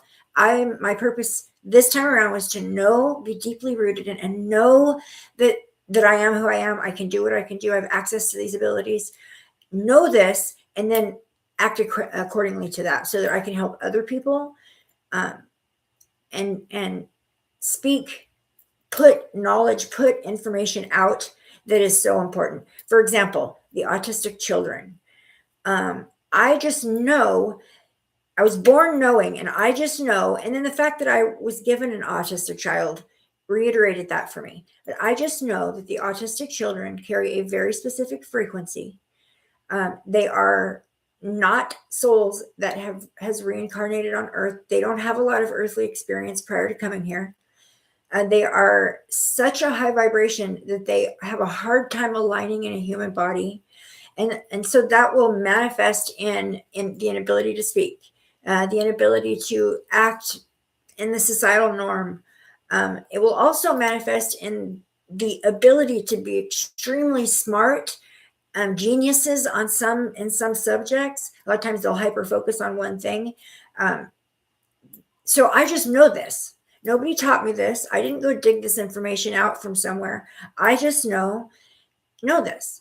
And so what I'm trying to say is, hold on one second. My younger sister is autistic, high vibrational. Yes, they're very high vibrational because they're here. And the reason why we see so many more autistic children nowadays than we did, say, back when I was younger, the reason why is because they're here to carry a very specific frequency for this specific timeline. And it is to help raise the vibration of the planet. We're shifting up, and to help with the splits. So the things that are not going to come into 5D, the things that are not ascending along with us, they didn't come here to do that. But the autistic children, literally, they're doing their mission just by simply existing on the planet. And it's not easy for them. They don't have prior experience here. And what that manifests is a child that just cannot acclimate. They don't operate like the normal human operates. They require a totally different set of rules, a totally different atmosphere. They're different because they don't have earth experience prior to coming here, and they struggle a lot. But they still chose to come. You always have to consider that as well. Every soul that's here made the conscious decision to be here. uh, and so yeah, they chose to come knowing that it was going to be rough, knowing that they're kind of coming in with no prior experience or very little prior experience, so it's going to be a hard one. But it's such an honorable mission that, they're heroes. So when an autistic person transitions into spirit, there is a huge celebration, if that's the word. They are congratulated, they are revered for being so tough and so strong, and have carried that important mission. Yeah, my son is autistic. He's more higher functional, but he still has a really hard time processing his emotions, his human emotions. Why? Because those low vibrational emotions do not exist in the spirit world. So it's scary to the soul. Um, and a lot of times they just bypass, and they give up on trying to be normal, and they do things like STEM, which is their way of dealing with the chaos. Yeah, so I feel like the autistic children are so special. I have so much respect for those souls that choose that mission. They are so special. So, all right. So, you guys, real quickly, I was going to say, if you're somebody who is working on trying to do your awakening, or sharpen your intuition, or sharpen your connection to spirit, if you're somebody who has dealt with some just calcification of the pineal gland, maybe you were in a community where they put a lot of fluoride in the water, or maybe you grew up in a very religious family that did like heavy duty programming from the moment you were born. Like, for example, myself, I was born into a cult, like 5 generations deep into a cult. They were called the Jehovah Witnesses, and they are a man-made cult. They've rewritten the Bible to suit their narrative. They separate themselves from the rest of the world. They call themselves Jehovah Witnesses, but everyone else is the world. It made for a very hard childhood. And so, yeah, that's programming. That's being born and raised into that, and having to reflect that through your whole childhood and explain that to everyone that comes near you. And it was hard. It was really hard. It does stuff like that calcifies your pineal gland. You get stuck in those programmed ways of belief. Little kids are going to believe everything their parents tell them. And it's hard to let go of that stuff and detach from that stuff and remove that stuff. When you get older, it'll crop back in. So one thing that I've been doing, considering the fact that I lost my son almost a year ago. I can't believe it's been almost a year. I lost my son. Well, I didn't lose him. He transitioned almost a year ago. But when that happened, I had family members that I haven't seen in 20 to 30 years come out of the woodwork, which I do appreciate the support. Some of them weren't necessarily there for support, just more opportunists. And I appreciate all that. I really do. And I appreciate the reconnection that has taken place with some of those family members. But it's also opened me up to almost like being like sucked back down into some of those programmed ways of thinking. Those programmed belief systems that they're in are being put at me again. And so that can cause the calcification of the pineal gland, just being programmed from childhood. Being programmed from society, being taught from childhood that you're in survival mode. That's a lot of us. We live our whole life in survival mode. It calcifies the pineal gland. It disconnects you from your higher self, from your spirit allies, from the source himself. It's the calcification process. That's your intuition. the pineal gland. So I started working with this substance called monoatomic gold. Some people call it Oramus. Um, like in 2020, I believe. I was actually introduced to it from Natalie. Her uncle owns a website called Blue Emerald Alchemy, where he makes Oramus. And what it is it's a combination of metals, high frequency spun metals that are mixed. Well, this one is mixed with Dead Sea salt water. So this one is a natural high spin gold, platinum, sodium, iridium, calcium, and magnesium. So those things are all in this little bottle here. You can see mine's about half gone. I need to order another one. and it's in the liquid is sea salt from the Dead Sea.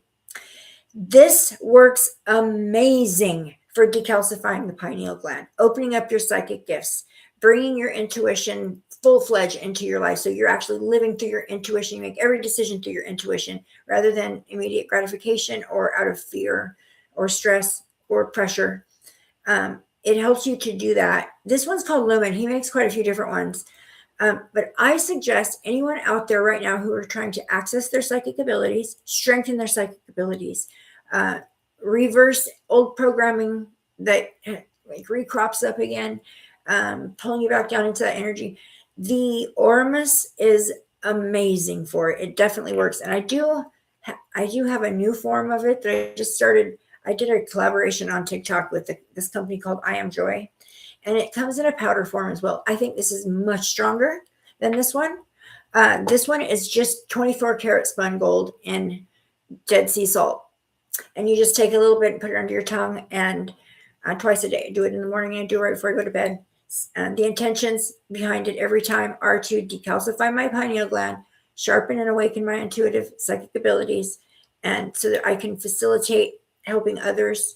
I'm not telling you to go buy these brands. I'm just suggesting to anyone who's trying to, going through an awakening, trying to strengthen that pineal gland, trying to decalcify that pineal gland, that Oramus, you should really research Oramus.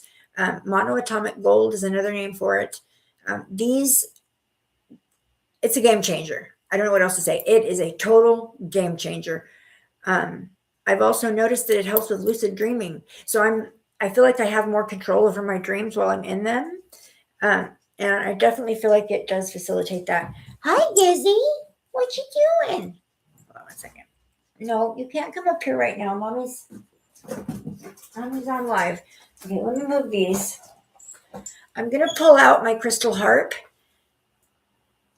How are you doing now? Can you connect a lot with your son and spirit? Absolutely.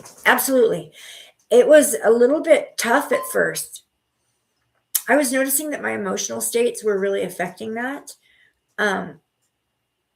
So the way he explains it to me in meditation is we want to connect as humans in the human state. We want to connect with our loved ones. But when we think about them, when we're missing them and we're thinking about them, it pulls our vibration down with the heavy emotion, the sadness, the regret, the loss, the sadness. If you have anger surrounding how they were taken out of your life, those are heavy, dense emotions, frequencies. And what's happening is when we slip into those, it pulls us, and because spirit is a higher frequency. So they have to come down and meet us, and we have to come up to meet them. So when we're pulled down in sadness, it makes it so much harder for them to connect. It makes it impossible for us to get the message. So it took me a while to understand what he was saying, but he was telling me, you're too sad. I can't visit you because you're too sad. You're not aware that I'm standing right next to you because you're allowing that sadness to put a door between us. You've got to get better control of your emotions and figure out how to raise your vibration to meet me where I'm at, because they can only come down so far. And so what that means is we have to come up to their level to the best of our ability. So here I was sobbing and crying and begging him to come see me, come help me, come give me a sign. And And doing that, he's trying, but he's spinning his wheels because I'm too low of a vibration for him to reach me. So I figured out that I had to actually ask for him to visit me when I was not missing him, when I was not in a state where I was really, really like crying and being sad and missing him. I have way better luck hearing from him, recognizing him, seeing him, feeling him. Um, that energy is so familiar to me. But there are times when I am emotionally, like, say, for example, Thanksgiving. This was my first Thanksgiving without my son. It was rough. It was very rough. I did not feel him at all that day. Now, mind you, I had my other kids with me, and it was really chaotic. And we had an amazing Thanksgiving, but I did not feel him at all that day. And I know that the reason why was because my vibration was too heavy. So I guess what I'm trying to say, and what he has come through to me is, look for a better connection on the days when you're not missing me as much. Look for a better connection on the days when you're not so nostalgic, because that state of mind is what's putting a barrier between us. So I have noticed that I feel him a lot more often. I feel him, or I hear from him. He puts symbols and pictures in my head, and they come through clear, and I know that's who it's coming from without a shadow of a doubt, on the days that I'm really not strongly thinking about him or not dwelling in an energy where I'm missing him. It's weird to think that, but he comes through a lot clearer on the days when he's not as present in my mind, if that makes sense. I also noticed that he comes through when I'm playing my crystal harp, because that raises the vibration as well and clears out anything low vibrational, toxic, negative, say that has gotten stuck on me throughout the day. The crystal harp, just one little note, and that stuff just disappears, because it really raises the vibration. Do you guys want to hear some? I've got it right here if you guys want to hear some.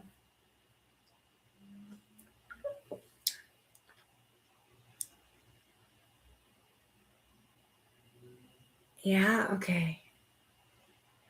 Hold on one second. Taurus says, my intuition of knowing when people pass away has gotten strong. I get all the message and knowing a couple of days before it happens. That's amazing. That is such an amazing, awesome ability. Do you realize what a gift you can give others with that? It's kind of a double-edged sword, though, because sometimes people don't want to hear so-and-so is going to pass in 3 days. They feel like you're speaking it into existence. But you're not. You're just acknowledging your ability.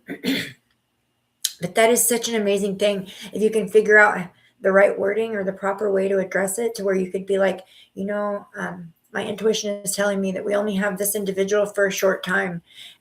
This individual is Jesus is calling them home, or whatever words you have to use. You kind of give people an ability to kind of begin to adjust to that before it even happens. Which is an amazing gift. Absolutely. All right. Let's look at this. I love to sit on my back patio and play this harp when it's windy outside, because I feel like the vibration gets carried on the wind to wherever it needs to be.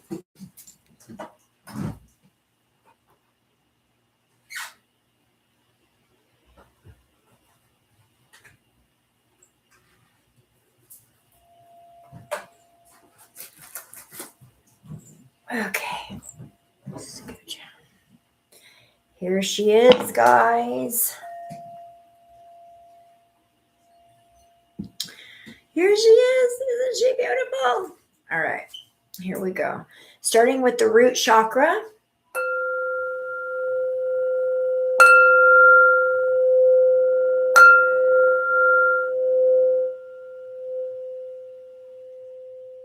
Going up to the sacral.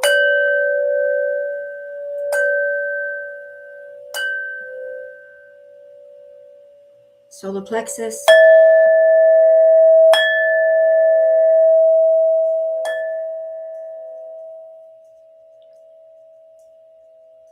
Heart.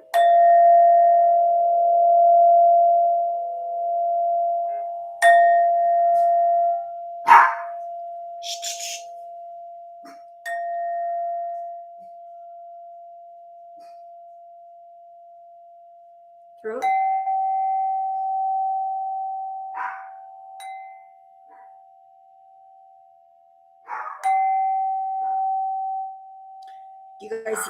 Are you guys experiencing ringing in your ears? Where are you feeling this in your body? Type it in the chat. Third eye.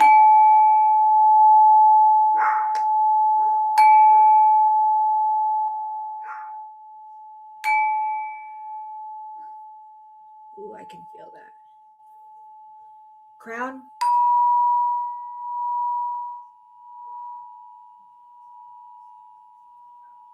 Oops.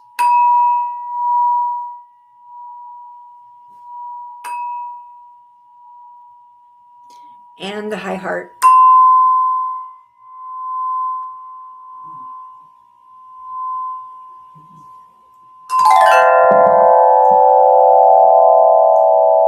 That's chakra alignment, balance, flow.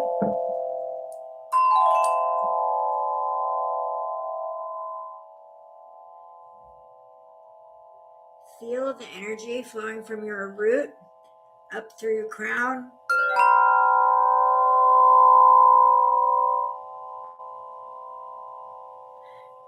Picture each chakra lighting up as the energy flows through it.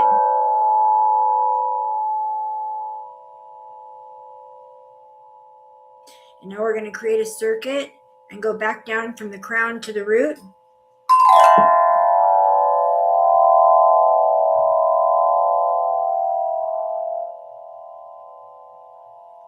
Again, from the crown to the root.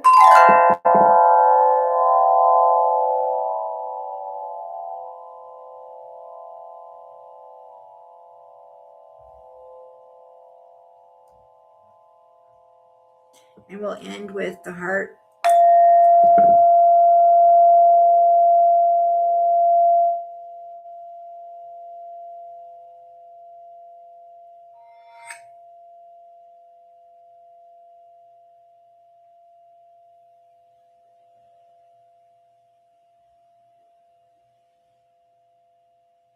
Love it so much.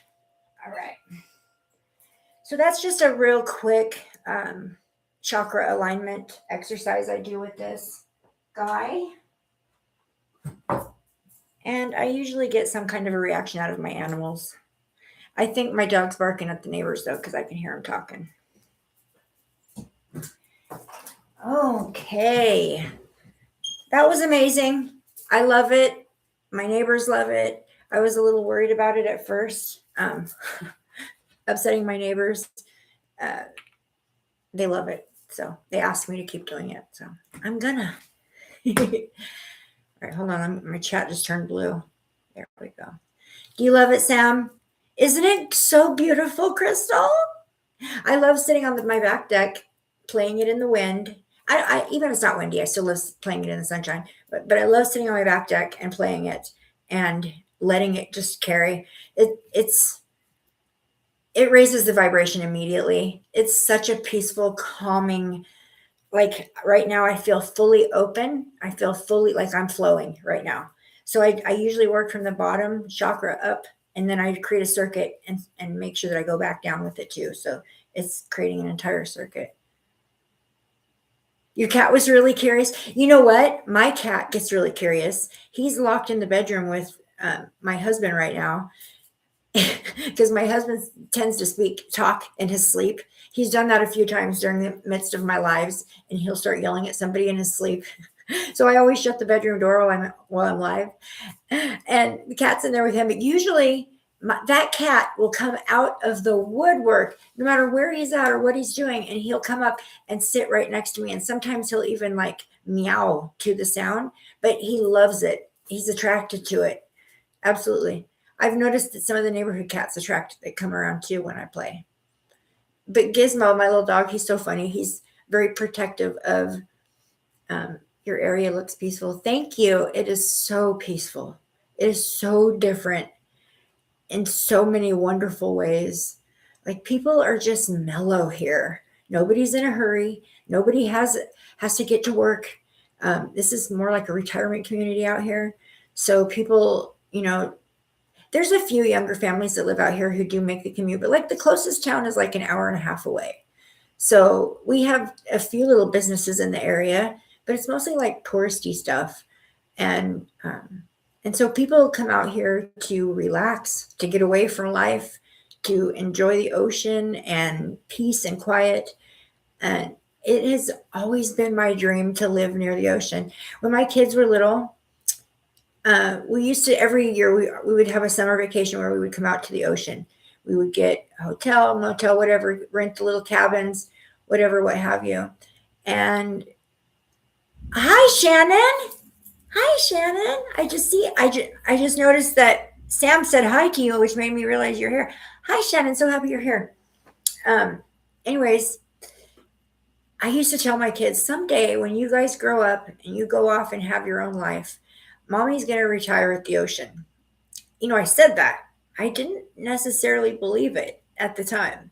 It's just something that I, like a pipe dream. So when we first started looking for our new house, we were looking in the same area we lived in, or maybe just, within an hour or so of the same area we lived in. And we were not finding anything. It just wasn't working out. 10 months. We spent 10 months looking for a place in the area we were at. Mind you, I was living in the apartment where my son passed. That was rough. That was rough every day. I had to walk past the spot he took his last breath multiple times a day. And the human in me wanted to just buy the first thing that popped up and get the heck away from there and just be happy, force myself to be happy wherever we ended up, just as long as it wasn't there. A big part of me wanted to do that. But I was looking at it in the long run. Like, how am I just going to go from one place being unhappy, instant gratification for a little bit, and then realize it's not enough space or it's not what we really needed. And now I'm back in the same boat where I'm unhappy, and now we're going to have to look again. So I toughed it out, man. For 10 months, I toughed it out being in that apartment, waiting for our home to be manifested. You got it, Sam. I manifested it. It was funny because we almost purchased a different one right before this one. We almost purchased a different one.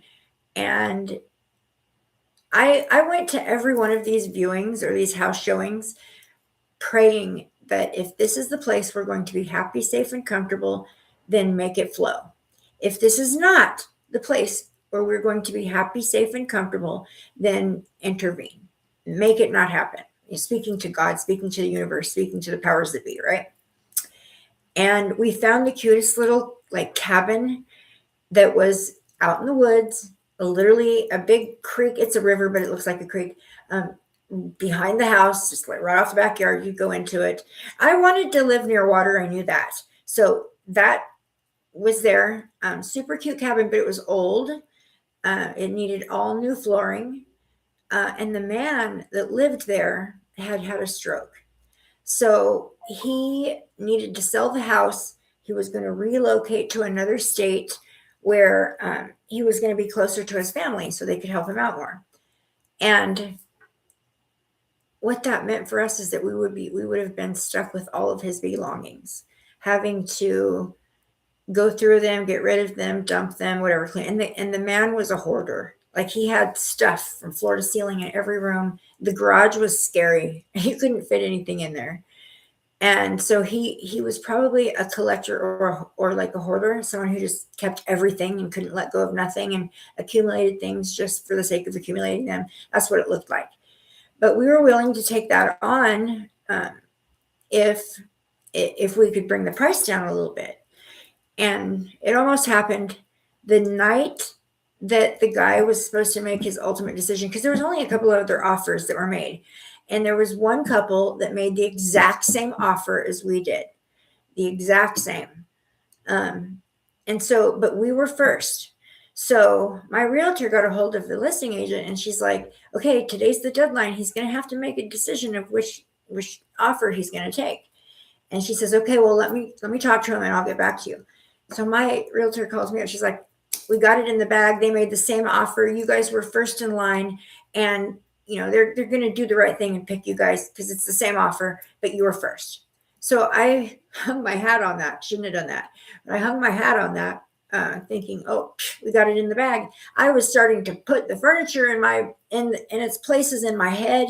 I'm going to put this here and that there, I was looking up different companies to help with trying to different flooring, hardwood floor, or how we were going to do the flooring, like checking prices and stuff like that, looking at paint swabs because it needed to be painted. I mean, it needed a lot of update, but it was a beautiful, like log cabin like thing.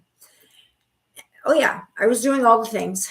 And then the next morning, my realtor called me and she's like, you are not going to believe this. She said, I am so mad. I'm mad for you and I'm mad for me because, the realtors get a commission for doing it. So she wanted to get paid. By this time, she'd been helping us for months and she was ready to get paid. And she said, here's what happened.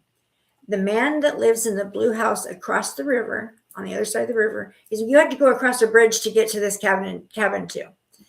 The man that lives on the other side of the river, directly across from this cabin, walked over, found out that this house was for sale, and walked over across the bridge and came to speak with the seller and talked him into selling it to the other couple.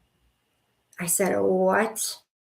She goes, well, it happens to be his son and daughter-in-law. So he came over and talked the seller into accepting their offer so that his son and daughter-in-law could live across the river they could live right there with each other. She said that is not right. That is, ethically not right. That, to do something like that is not right, to allow an outside person to come in and persuade them, because they were actually going to take we were the choice. They had already made the choice. We were the choice. And then this man walked over and talked them into selling it to the other couple. Oh, I was mad. I was so mad and so angry for like a day. And then, so I allowed myself to feel that anger, betrayal, whatever you want to call it. I was mad. I was spitting mad. And I was like, forget it, man. This is ridiculous. How do we know that's not going to happen? Every time we try to buy a house, maybe I should just give up. Like, these were all my thought processes. I'm tired. It's been 10 months. I'm tired. So I felt that I allowed myself to sit in that energy and feel that way for one day. And then the next morning I woke up and I was like, okay, I told God that if there's something unbeknownst to us, some reason why we shouldn't have this house, to intervene. That was most definitely an intervention. They were going to choose us. That guy came over and intervened, and the decision was to go with the other offer. Well, guess what? Within a few days, we had this house in the making. So I completely let go of all that, released it. It is not serving me, believe me. And we went into looking forward to this house and picking our flooring, picking our cupboards, and picking our granite countertops, all of that. So it happened for a reason. But guess what? About 3 or 4 weeks later, our realtor noticed that couple who had purchased that house were in the inspection phase for a long time. The house was under inspection for a really long time. She knows the ins and outs of the home buying process so well that it made her curious as to why it's taking them so long to get their inspections completed. So she contacted the listing agent and she asked her, what's going on with this house? Like, you should have been done with the inspections a long time ago. What's going on? And here's what happened. When they got a company out there, and now mind you, these people were doing an FHA loan. So when they got the company out there to do the inspection, they found a huge, huge crack in the foundation. And the seller refuses to fix it. So not only did their loan not get approved, because the FHA, it has to be up to standards as far as the condition. Not only, which is the same kind of loan we got was an FHA loan. So not only did it not qualify for the loan, but it actually took it off the market for anyone trying to get a loan through FHA, through VA. It's only like either cash, conventional loan, or cash is the only way this guy's going to sell this house now. But if we would have been accepted, we would have lost out on all of that inspection money, because that's not refundable. When you pay someone to do an inspection, if it doesn't pass, that's not refundable.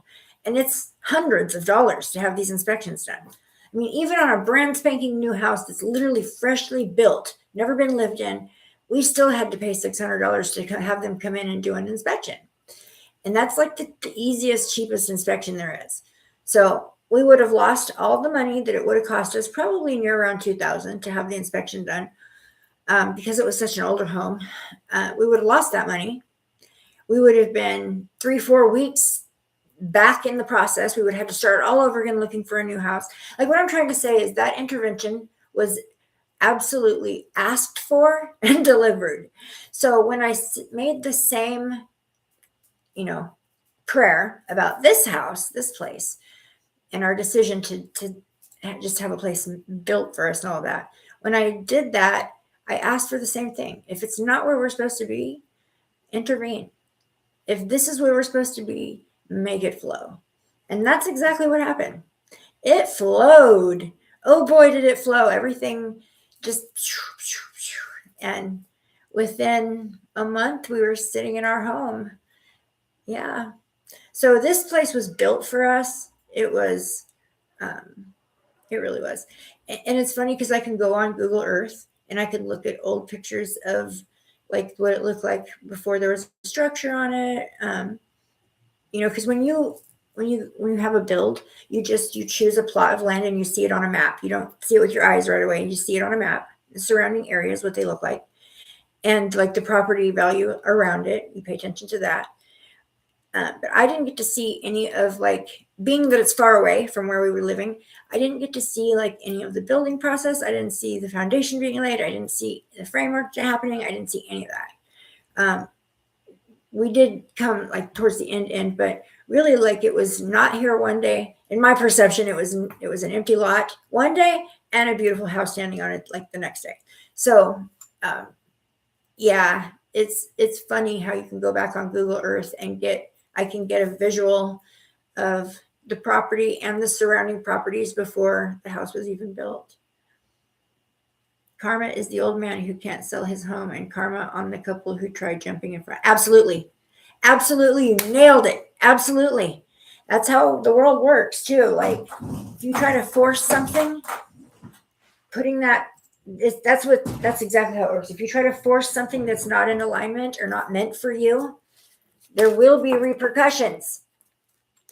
That's why it's so important that we just stick to the flow and ask for that guidance and then be grateful for it.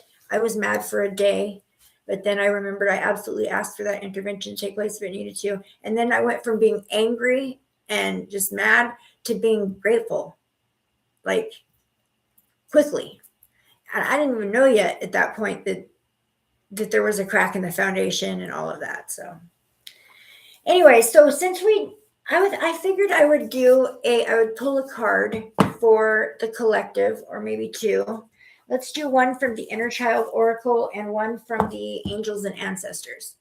I chose the Inner Child because it goes with the theme of today's class, nostalgia, all of that. So I'm going to put a little sage on this real quick first. Or maybe we'll do Palo Santo. Let's do Palo Santo. All right, calling in my guides and protectors, angels and ancestors of the love and light only, asking for a beautiful message for the collective from the Golden Future Oracle, Inner Child Oracle, and a nice message from the angels and ancestors as well, asking for that steady, solid connection to the source God energy, asking for angelic protection to be placed around that connection, and extend that all the way out to everyone who's watching, even on the replay. So that we always remain divinely safe and protected within that energy. So be it, and so it is. I don't work with this deck much. I think I feel like I need to maybe pick it up and start working with it a little bit more. But this is the Inner Child Oracle, and I just need a collective message, a general collective message, what we need to focus on in the here and now. Regarding healing inner child trauma, bringing forward any inner child energy that we need to utilize in our here and now. What do we need to know regarding the inner child? All right.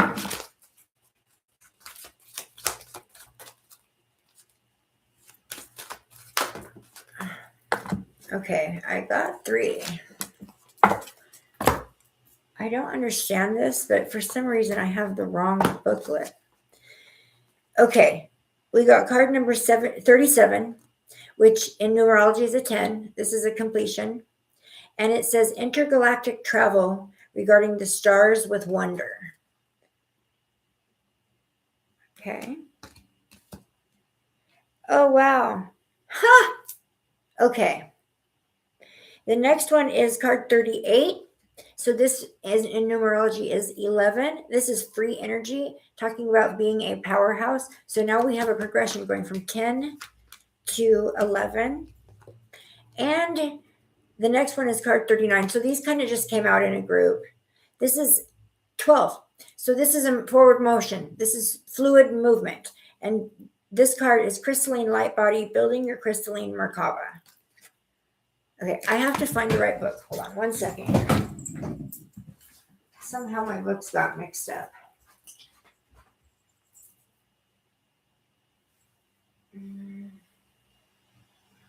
Sorry, guys. I don't know how that happened.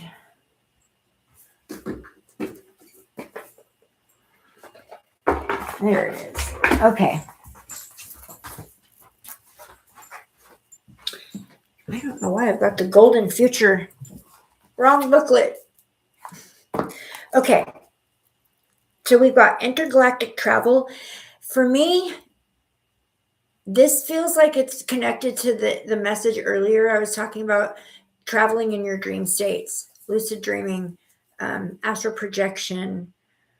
So when we go to sleep, we enter a different realm. All of us. Sleep is a portal. So we enter a different realm and we go places, and our soul takes us to wherever we need to go to heal. That's why we process, we receive, and we process a lot through our sleep state. It feels like collectively we need to be, like I was saying earlier, this really just resonates with what I was saying earlier. We really need to be clearing our energy before we go to bed. It could be, if you're not doing that, that it is actually causing a disruption in your traveling in your sleep. You're not able to go to the places you need to receive the healing. Being open-minded, that's coming through right now. Some of us are not open-minded about it. Maybe even fearful of where we go in our sleep, or okay. This is being brought out. Maybe there's some of us that are feeling like there's a possibility that we might die in our sleep or just not wake up again. That's coming through. Let me read what it says in the book. Personally, when it's time for me to be done here, that's how I want to go. I just want to go to sleep and wake up back in my spirit body. Okay. It's such a beautiful card, though. All right, it says, along this healing journey, it can be helpful to write letters to your inner child. Powerful emotions can be released and expressed through letter writing, either to your inner child or as your inner child. If you have pulled this card, it's time to write a letter and listen to your intuition. Boy, my voice is really going. Sorry about that, guys. That's such good advice. I agree with that completely. Writing a letter to your inner child. Sorry about that, guys. Okay, so it comes with an awareness exercise. It says, if you are writing a letter to your inner child, take time today to cherish who you were as a child. Before you begin your letter, write down all the beautiful things about who you were then. If this is a hard practice for you, write down objective things that are beautiful about all children, like laughter, playfulness, innocence. Once you have done this, write a letter to your inner child telling them just how much you love them, how much you cherish them, and how much you adore them.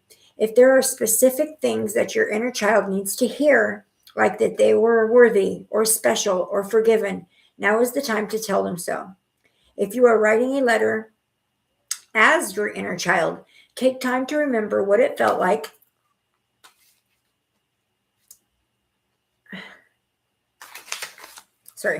What it felt like to be a child.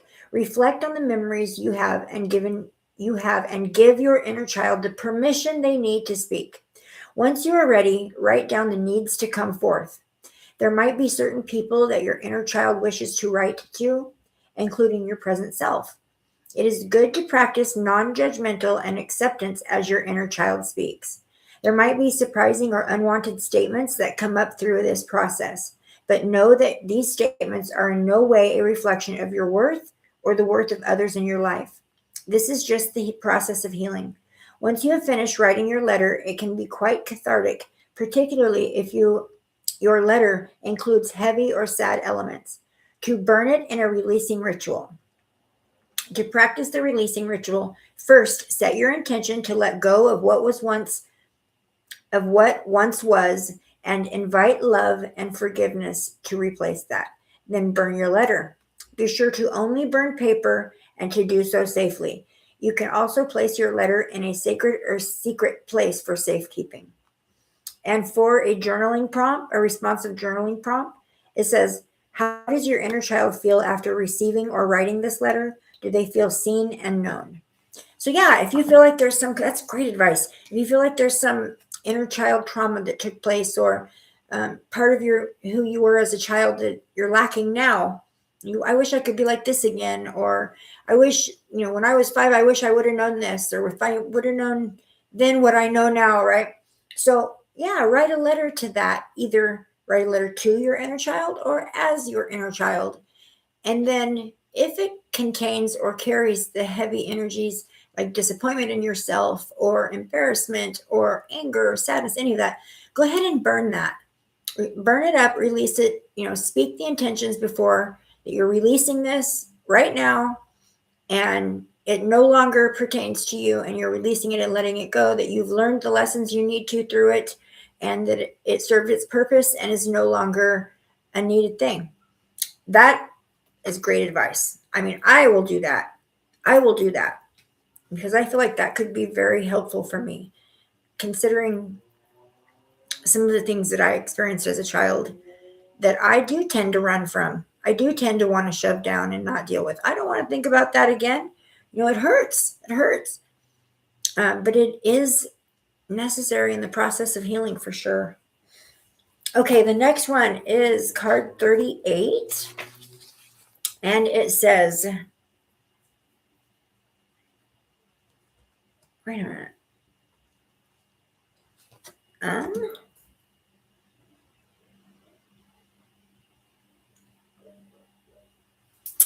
It doesn't line up. Hold on one second.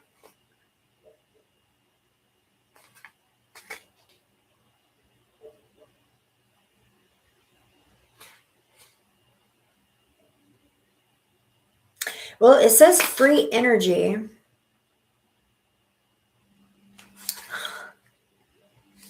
Okay. So card number 38 says free energy, be a powerhouse. On the booklet, it says 38 is you are enough. Okay. What am I looking at here? I'm going to read it. It says, giving of ourselves is such a beautiful treasure to those who receive it, but sometimes we give more than we are able to until there is nothing left within. If you have pulled this card, then it might be time to ask yourself if you have given too much of yourself away. An acceptance exercise. Take some time today to reflect on your relationship with giving by journaling your response to these questions. What motivates your desire to give? Does giving of yourself fulfill an empty place within? Do feelings of unworthiness lead to you to give? Do you feel safer when you are in a position of giving or sacrifice? How do you feel when you are not giving of yourself to others? Do you feel selfish? So free energy, that makes sense. I guess it would be free as get to give. Yes. So after you've written down your responses, take some time to review your answers. Is there a belief or a pattern that arises? If you have pinpointed a pattern or belief around giving too much of yourself, now might be a good time to address that with your inner child. I know that. Well, let me finish this real quick. Letting your inner child know that it is okay to release the belief or pattern that is leading you to give more of yourself than you actually can. And in all things, beloved, remember that you are enough right now, just as you are.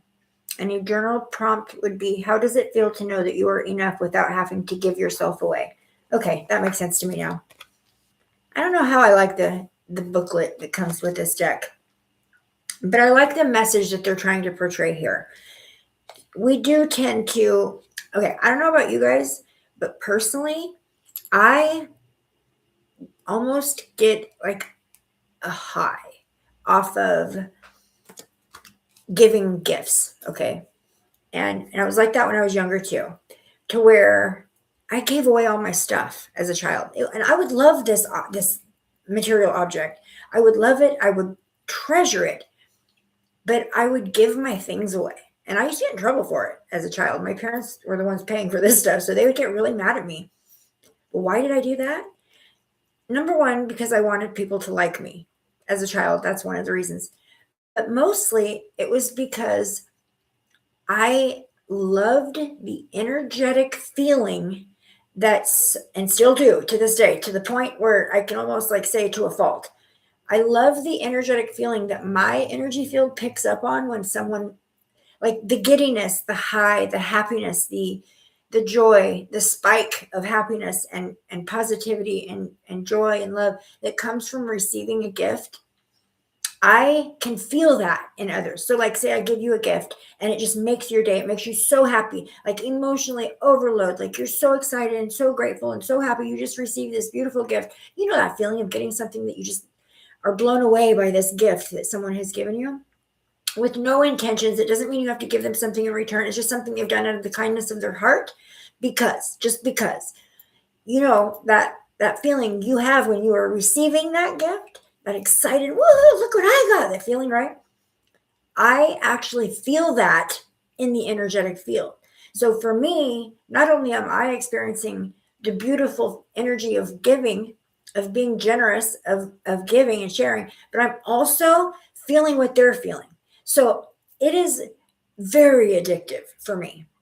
And as a child, I wanted to feel that. So I would give my things away so that I could feel what they were feeling. Of course, as a child, you don't look ahead into the future and think, oh, well, then that means it's gone forever. Sometimes I did, though, and it was worth it to me. So here's the problem with that, though. Even if you're not somebody who's necessarily addicted to the energy, it's easy to give more than you receive.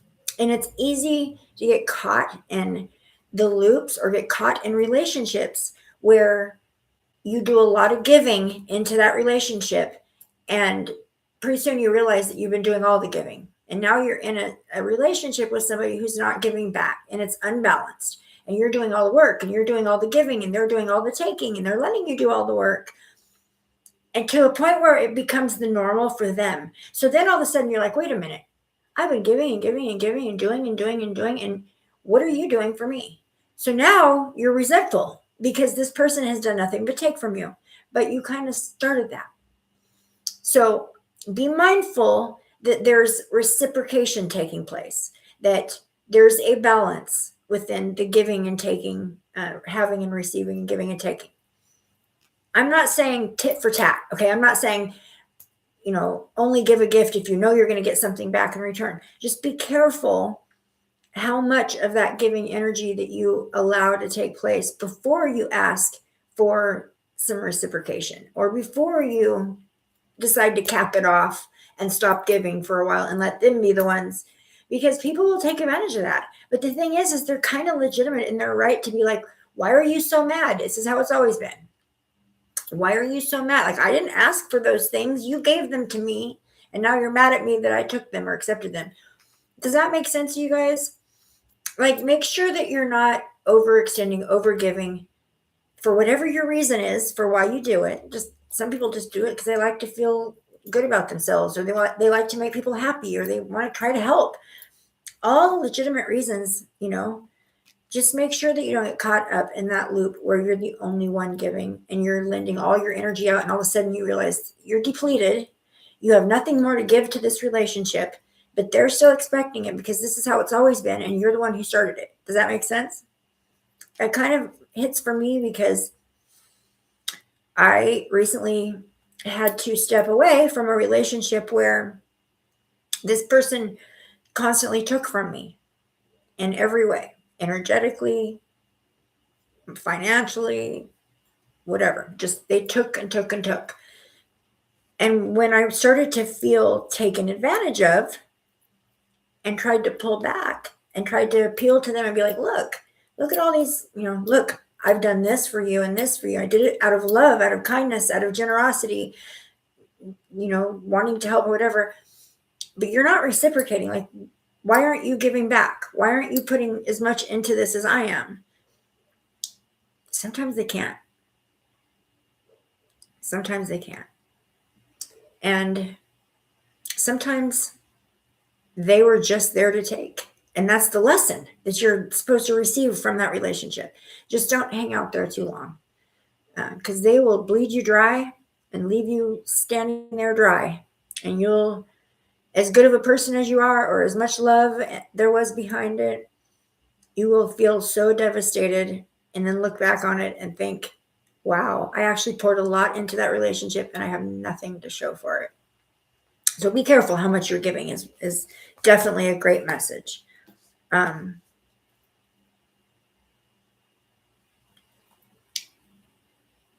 if you're an empath, this is coming through.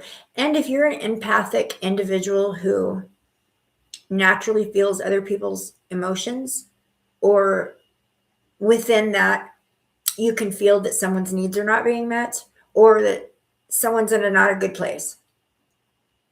That is something that a natural empath, or someone who's,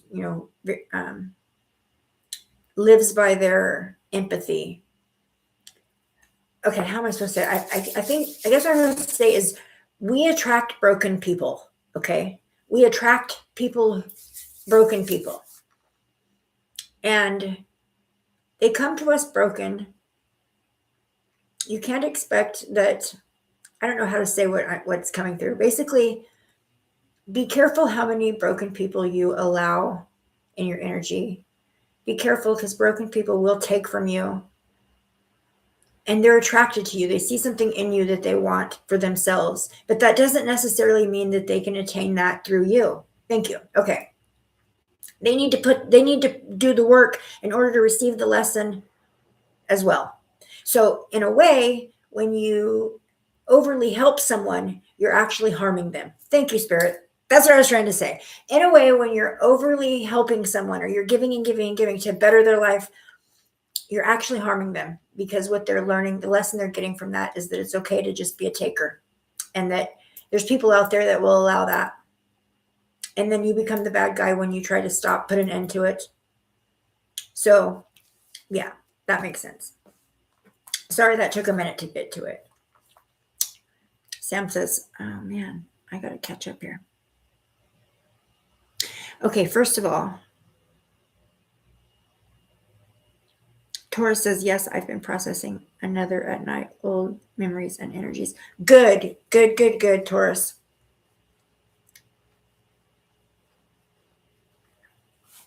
I've been enjoying your videos on TikTok, honey. Sam says, I was shy. Found it hard to talk to people I didn't know.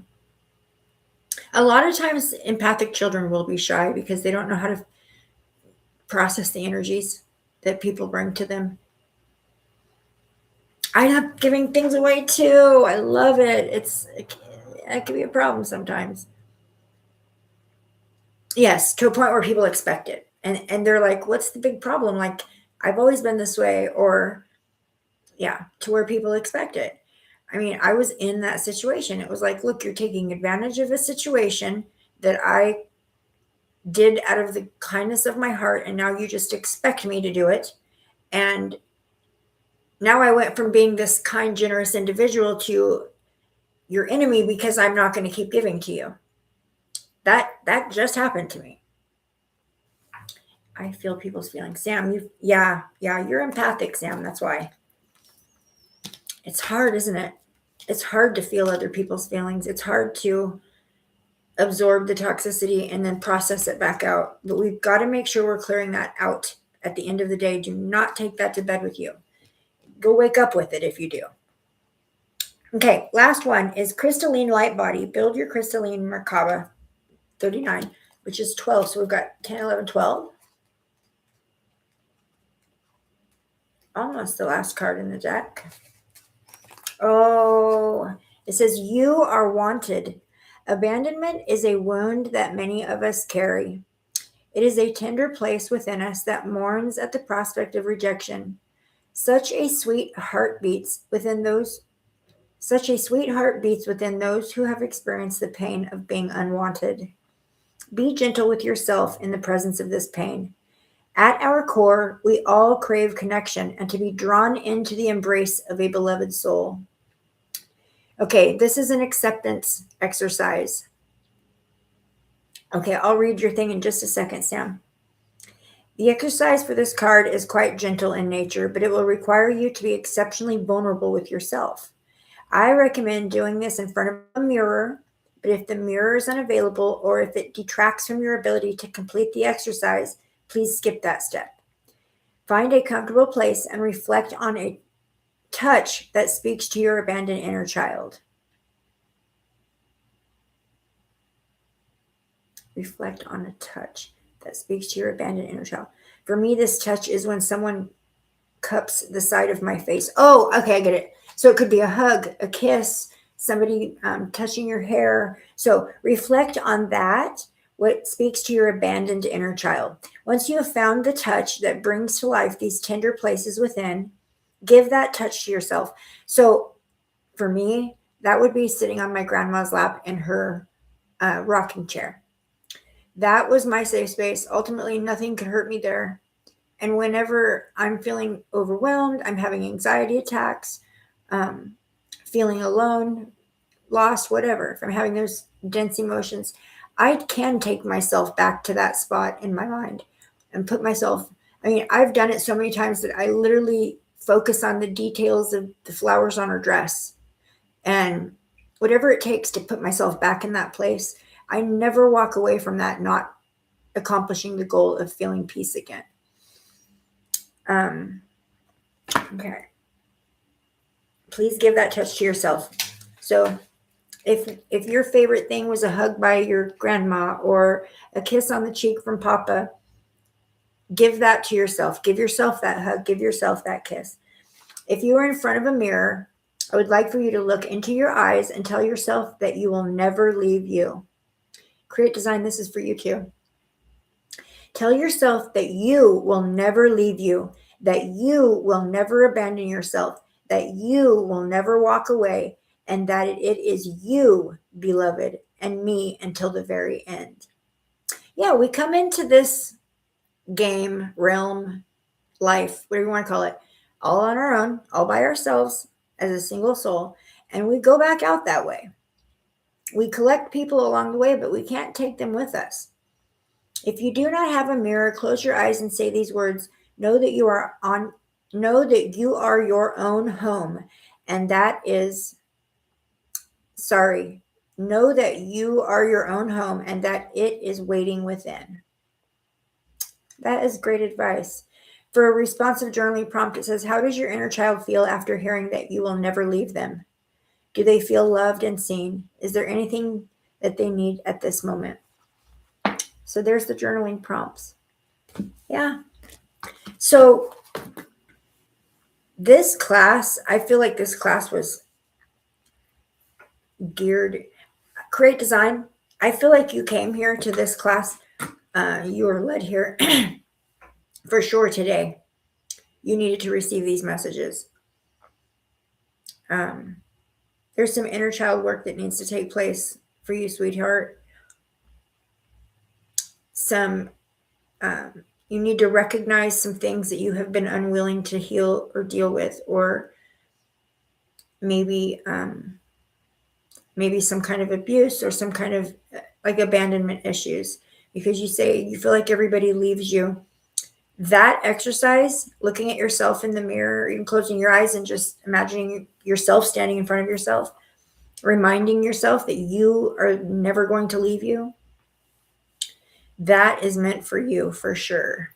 Absolutely. All right, I'm going to grab one card out of the Angels and Ancestors deck and ask for a message from the ancestors. Only of the light, please. Only the ancestors of the light for the collective. And I just want one card from the angels and ancestors, just one card. What do the ancestors want me to share today? What do the ancestors want me to share today with my beloved crystal crew? What do the ancestors have to say today? Corresponding with the overall theme. Wow, that popped right out. This makes so much sense. Heart guardian, guarding your heart. Oh my goodness. Where's the little book? It's not in here. I can tell you. Oh, here it is. I can tell you that is perfect. That is absolutely perfect. Guarding your heart. Wow.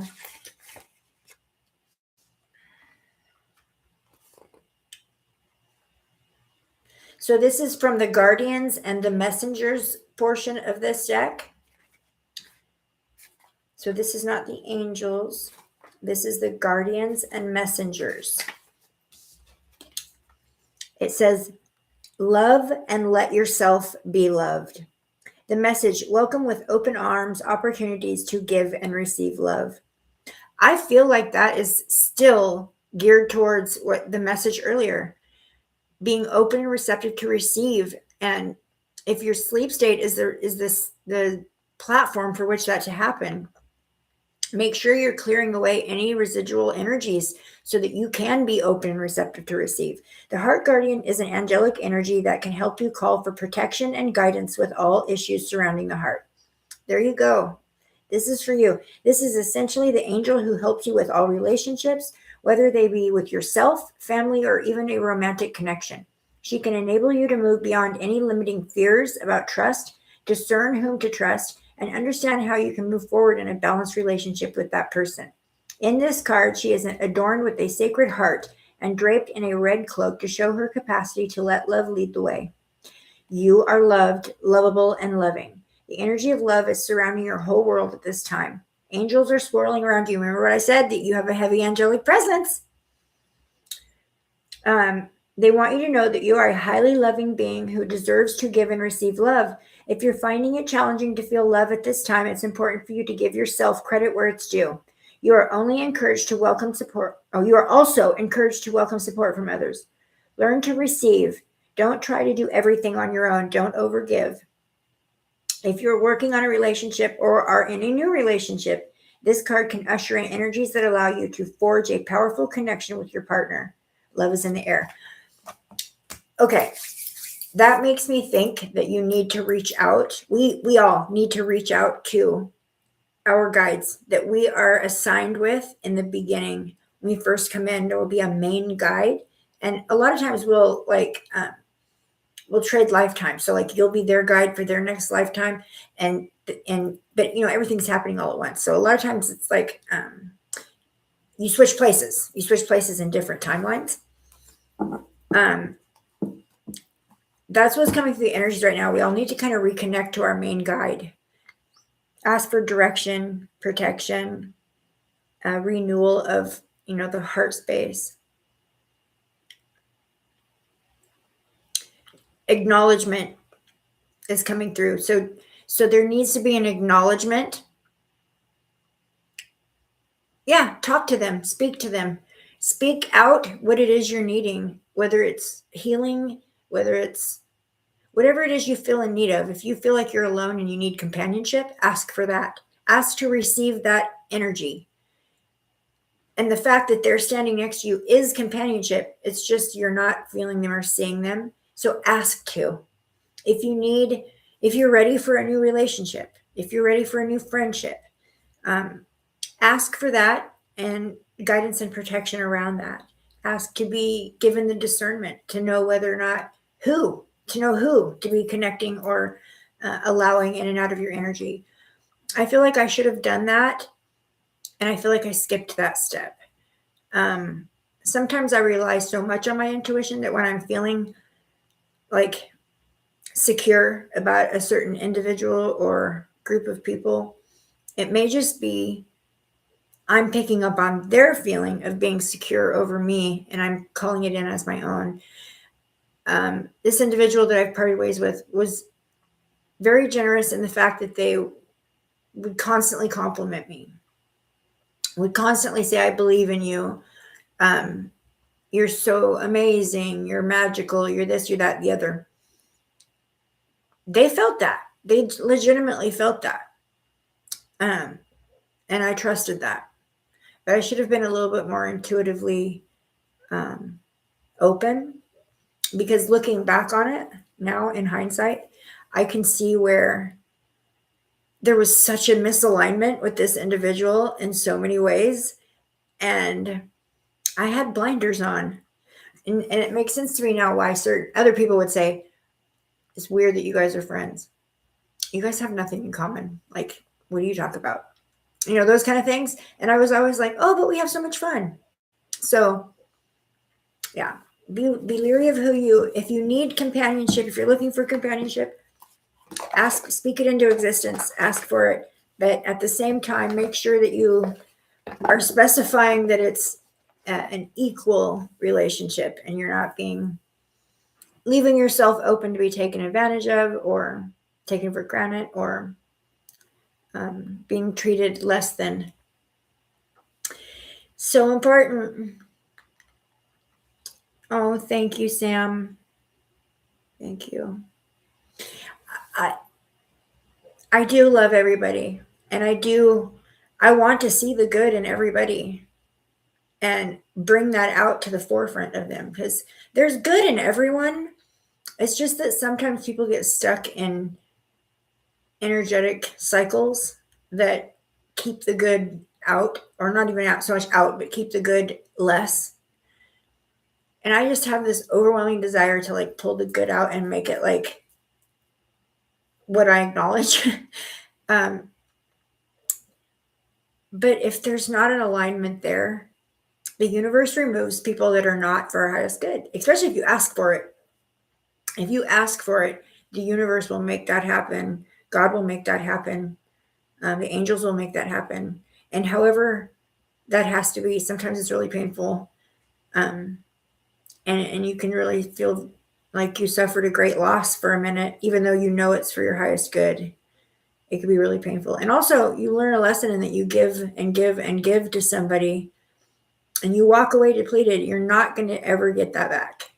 So give up on the idea of getting that back and cut your losses and count it as a loss and be like, okay, and now I'm aware that this person was just taking from me and giving very little back, and they're not supposed to be in my pathway anymore. I learned a lesson from that situation. I learned a big lesson, and okay, I can release it and let it go now. And I wish you nothing but the best on your pathway. I want nothing but for the highest good for you. But I also want that for myself. And unfortunately, if I continue on this pathway with you, I won't have that for myself.